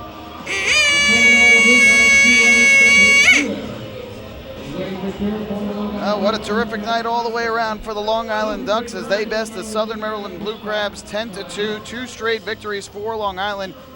And in these 2 wins, the Ducks have gotten exactly what they need. They got some strong pitching, both from the starting rotation and the bullpen. They got a ton of offense, especially here today with the 10 runs up on the board, including the 5-run fifth. And in addition, they have played some strong defense for the most part, too. Ultimately, though, the pitching and the offense leading the way, and Long Island has won 2 in a row, and the good feelings starting to return for this team.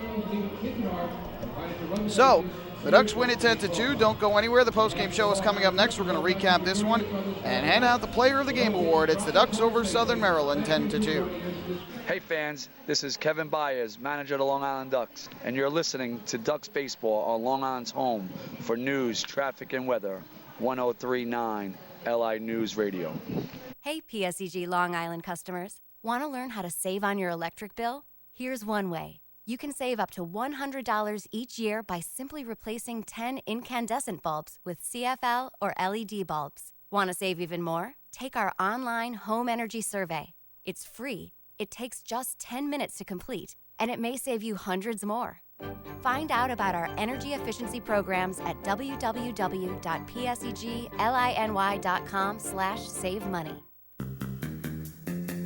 Take your group out to the ball game this season and enjoy all the fun of Ducks baseball at discounted prices with the picnic area, luxury suites, the Smokin' Owls party deck, the Trout Town fan can, and so much more. Bringing your group to the game will be an unforgettable experience. The Ducks even offer opportunities to sing the national anthem, serve as the Ridgewood Savings Bank color guard, be the Nick-a-Lock Dream Team, put on a pregame performance, or shag fly balls during Ducks batting practice. To book your outing today, call 631-940-3825 and ask for the group sales department. Long Island Ducks baseball. Good times every time.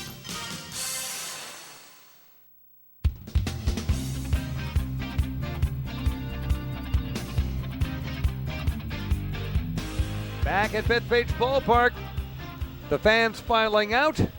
There's still a little drizzle coming down. Temperatures in the 40s, but I tell you, not a Duck fan in sight leaves with anything but warm feelings and a smile. The Ducks with a big 10-2 win over the Southern Maryland Blue Crabs tonight. A game that started with fireworks and ended with a bunch of zeros on the scoreboard, thanks to the Ducks bullpen. Pitching really was a big overlooked key in this game because of the Ducks offense. With 9 hits, 10 runs, taking advantage of 5 walks or so, and a lot of base path action for the Long Island Ducks. However, when you take a look at what they did in the pitching department, and 15 strikeouts of Blue Crabs batters, that really tells a story. No question, and that's got to be something that is looked at very, very highly. The strikeout abilities, I mean, granted, when De La Rosa and Vance came in, the game was pretty much already decided at 10-2, but still, they were able to experiment, use their fastball, and show some extra life. De La Rosa showed that good breaking ball, and what can you say about Jack Snodgrass? He ran into some early troubles again, and you think, is he going to crumble like he did in his first start and end up only lasting about 4 innings and taking the loss? He bounced right back, struck out 9 over 6 strong innings, allowed just 2 runs in the game, only 1 of them earned. I give credit to the offense. Everybody from top to bottom seemed to contribute, all but Wessinger and Vega, who only had 1 at bat, got hits. Everybody was on base except for Vega, who was a pinch hitter again, as we mentioned. But ultimately, Long Island got the job done. And as we recap this game, we'll give you the quick highlights. In the bottom of the first inning, the Ducks took an early lead when Phelan Lentini drew a walk, went to second on a sac bunt, stole third, and came home on a sac fly from Lou Ford to take the 1-0 lead. But in the second, a leadoff walk to Michael Steiner got things started for the Blue Crabs. Quan Jan Chen followed with an RBI double that tied the game at 1. And then with the runner at third base and 2 out, Mike Dowd tried to catch him off third and ended up throwing the ball into left field. So the error on Dowd gave the Blue Crabs the short-lived 2-1 lead. But the Ducks came right back for their first comeback win of the year, as in the bottom half of the second inning with 1 out, Blake T. Cody doubled to right, nearly leaving the yard. Cody Puckett followed with an RBI single to left and went to second on the throw. Mike Dowd followed with an RBI single to left, and it was just like that, 3-2 in favor of Long Island.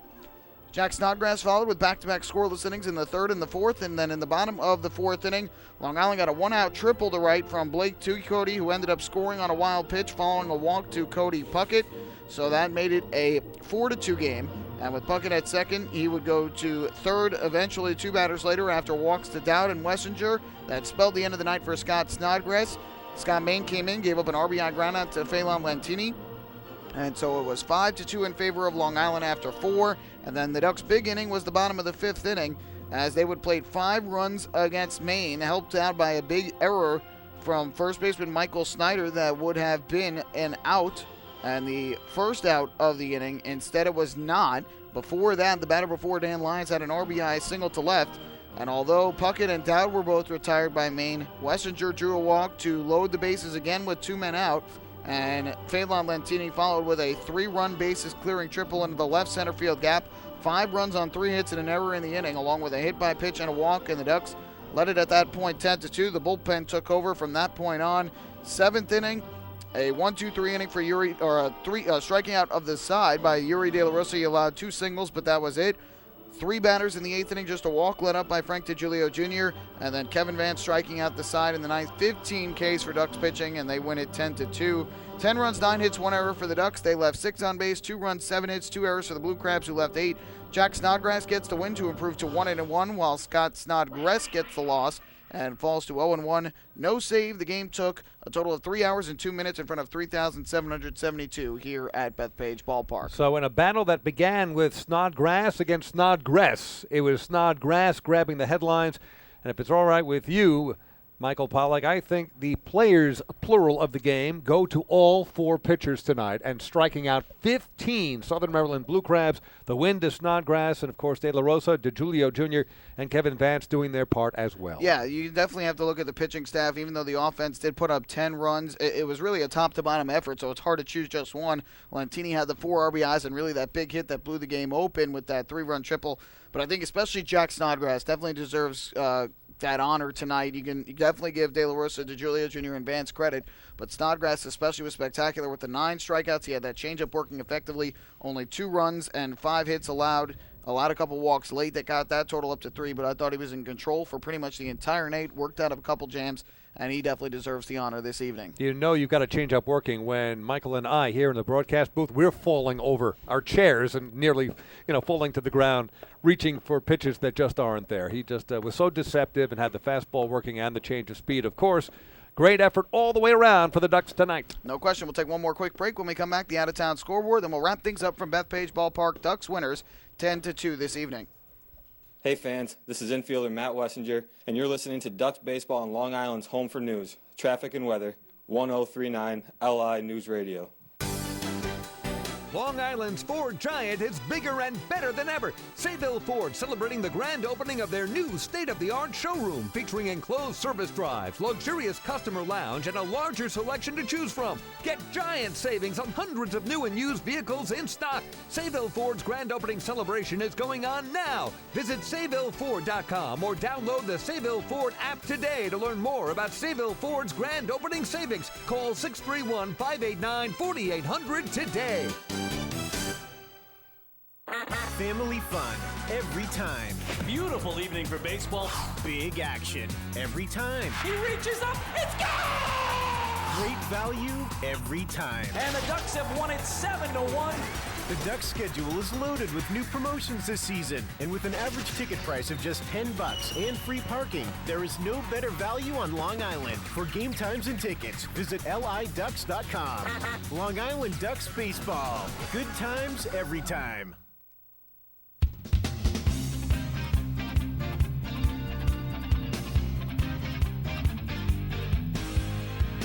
Back here one final time at Bethpage Ballpark as the Long Island Ducks defeat the Southern Maryland Blue Crabs 10-2. They improved to 3-6 on the season, including 2-0 here at home, while the Blue Crabs fall to 2-7 on the year and now 0-2 away from Regency Furniture Stadium.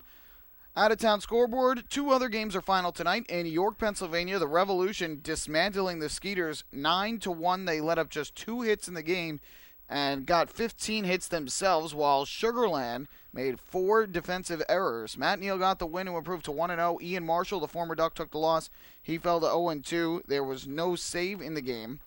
And for the Revolution, leading the way was Joel Guzman, who was 4 for 4 with an RBI and 3 runs scored, as well as Keith Castillo, the former Duck, with 3 hits, an RBI, and a run scored. For Sugarland, their only run came off the bat of Kent Mathis, a home run, his second of the year. So a big win for the Revolution as their offense continues to surge. Bluefish defeated the New Britain Bees 3-1 to even up that series at a game apiece. Taylor Thompson, the win in relief, improved to 2-0. Josh C., the loss for New Britain, fell to 0-2, and the save went to David Carpenter, his second of the year. There were no home runs in that one, and for Bridgeport, they had RBIs from Dan Johnson, Jose Cuevas, and Rafael Perez to lead the way, while the Bees got one from Anthony Hewitt. One game still going on. They're in the top of the ninth inning at Lancaster, Pennsylvania, and the Patriots look like they're going to move to 9-0 on the year. They lead it 6-2 over the Barnstormers. All right already. Darren Gorski was the starter for Somerset, and Jeremy McBride now pitching for the Patriots. Meanwhile, Brandon Bixler started for Lancaster, and Mark Lamb is now on the mound. Somerset being led by Aaron Eggleston, who was 3 for 5 with 3 RBIs and 2 runs scored. Jovan Gonzalez has also driven in 2 runs for the Patriots. I just want you to know, when I make these comments, it's with total admiration and envy. They have been just dominant for so very long, and starting out of the gate, possibly 9-0. I mean, it's just leaves you shaking your head. Yeah, title defense here, and they are playing some great baseball. Yankees had a 2-0 lead, but the Red Sox have scored 2 in the 7th, 2 in the 8th. They now lead it 4-2 over New York. Masahiro Tanaka had started. He will now get a no decision. Henry Owen started for the Red Sox. Koji Uehara is now in. Meanwhile, Dylan Betances just gave up a 2-run home run to David Ortiz, his 4th of the year. Yankees have 1 home run from Alex Rodriguez. It was his 4th of the year. So now the Yankees all of a sudden trailing the Red Sox by 2 up at Fenway Park. Meanwhile, it's been all Mets tonight, 13-1. They lead it over the Giants. They scored 12 runs in the 3rd inning alone. Can I tell you about this inning? Yes, go ahead. The Mets setting a record by scoring a dozen runs in 1 inning. It came in the 3rd. Yoenis Cespedes setting a Mets club mark with 6 ribbies in the 3rd inning, a 2-run single, and later on a grand slam. Conforto had an RBI double. The inning lasted 39 minutes, 47 seconds. That's how long the 3rd inning took. And unbelievable. The first 8 Mets batters reached safely, 4 on walks before Steve Matz struck out trying to bunt. Curtis Granderson, David Wright, Conforto then singled. Cespedes launched his 3rd career slam. In any case, 12 runs in 1 inning, and they lead 13-1. On a cold night like tonight, that must have not been fun for the Giants to be standing out there in the field during the inning. Yeah. And it was a great night for the New York Red Bulls, too, at Red Bull Arena as they ousted FC Dallas 4-0. Lloyd Sam, Sasha Kleshin, Mike Rella, and Felipe with the goals for the Red Bulls as they shut out FC Dallas. So that'll do it for the out-of-town scoreboard. Meanwhile, tomorrow, first fireworks show of the season will take place after the game, a Grucci fireworks extravaganza. Ducks will be sending right-hander Mark Blackmar to the mound, who threw 5 shutout innings on Monday night in New Britain for the first win of the season for Long Island. He improving to 1-0. Meanwhile, right-hander Gabby Hernandez will go for the Blue Crabs. He has no record thus far, a 16.20 earned run average. Pitched only 1 game in relief and allowed 5 runs on 4 hits in 1 2/3 innings. 3 of those runs were earned. So Hernandez will be getting the start tomorrow in the 3rd game of this series, and the Ducks will be looking to pick up another victory, their 3rd in the row, and guarantee themselves their first series win of 2016. Big Long Island Ducks fan Tom Strajewski got in touch with me earlier. He wasn't sure whether I would be here tomorrow night for the fireworks and the 3rd game of this series, but he always passes along this particular statistic. He has kept track now for all these seasons, now in the Ducks 17th season, what the Ducks record is on every fireworks night, dating back to the year 2000. The Ducks all-time are 78-80 on fireworks nights. So they have a little work to do with plenty of fireworks coming this season to get back over 500, and it begins with tomorrow night's game. So at just about a 500 record, anything can happen tomorrow, but we'll see if Mark Blackmar can continue his strong start to the 2016 season. Well, that's going to do it for us here on this Friday night at Bethpage Ballpark. Once again, the final score was the Long Island Ducks routing the Southern Maryland Blue Crabs by a final count of 10-2. Thank you to Zach Johnston back in our Ronkonkoma studios, pushing all the buttons, doing a great job as always. We invite you to join us for our next Ducks broadcast, which will be tomorrow night when the Ducks and the Blue Crabs play Game 3 of this 4-game set. The pregame show is going to begin at 6:20, the first pitch at 6:35. Once again, you can follow all the action on the flagship radio station for Ducks Baseball, 103.9 FM LI News Radio, and online on the Ducks official YouTube channel, youtube.com/Ducks Baseball. For David Weiss, my name is Michael Pollack. Thank you so much for joining us here on this Friday night. Hope you enjoyed the broadcast and the Ducks victory. Have a great rest of your Friday night and a good start to your weekend. We'll do it all over again tomorrow evening from Bethpage Ballpark. Good night and so long from Central Islip, New York.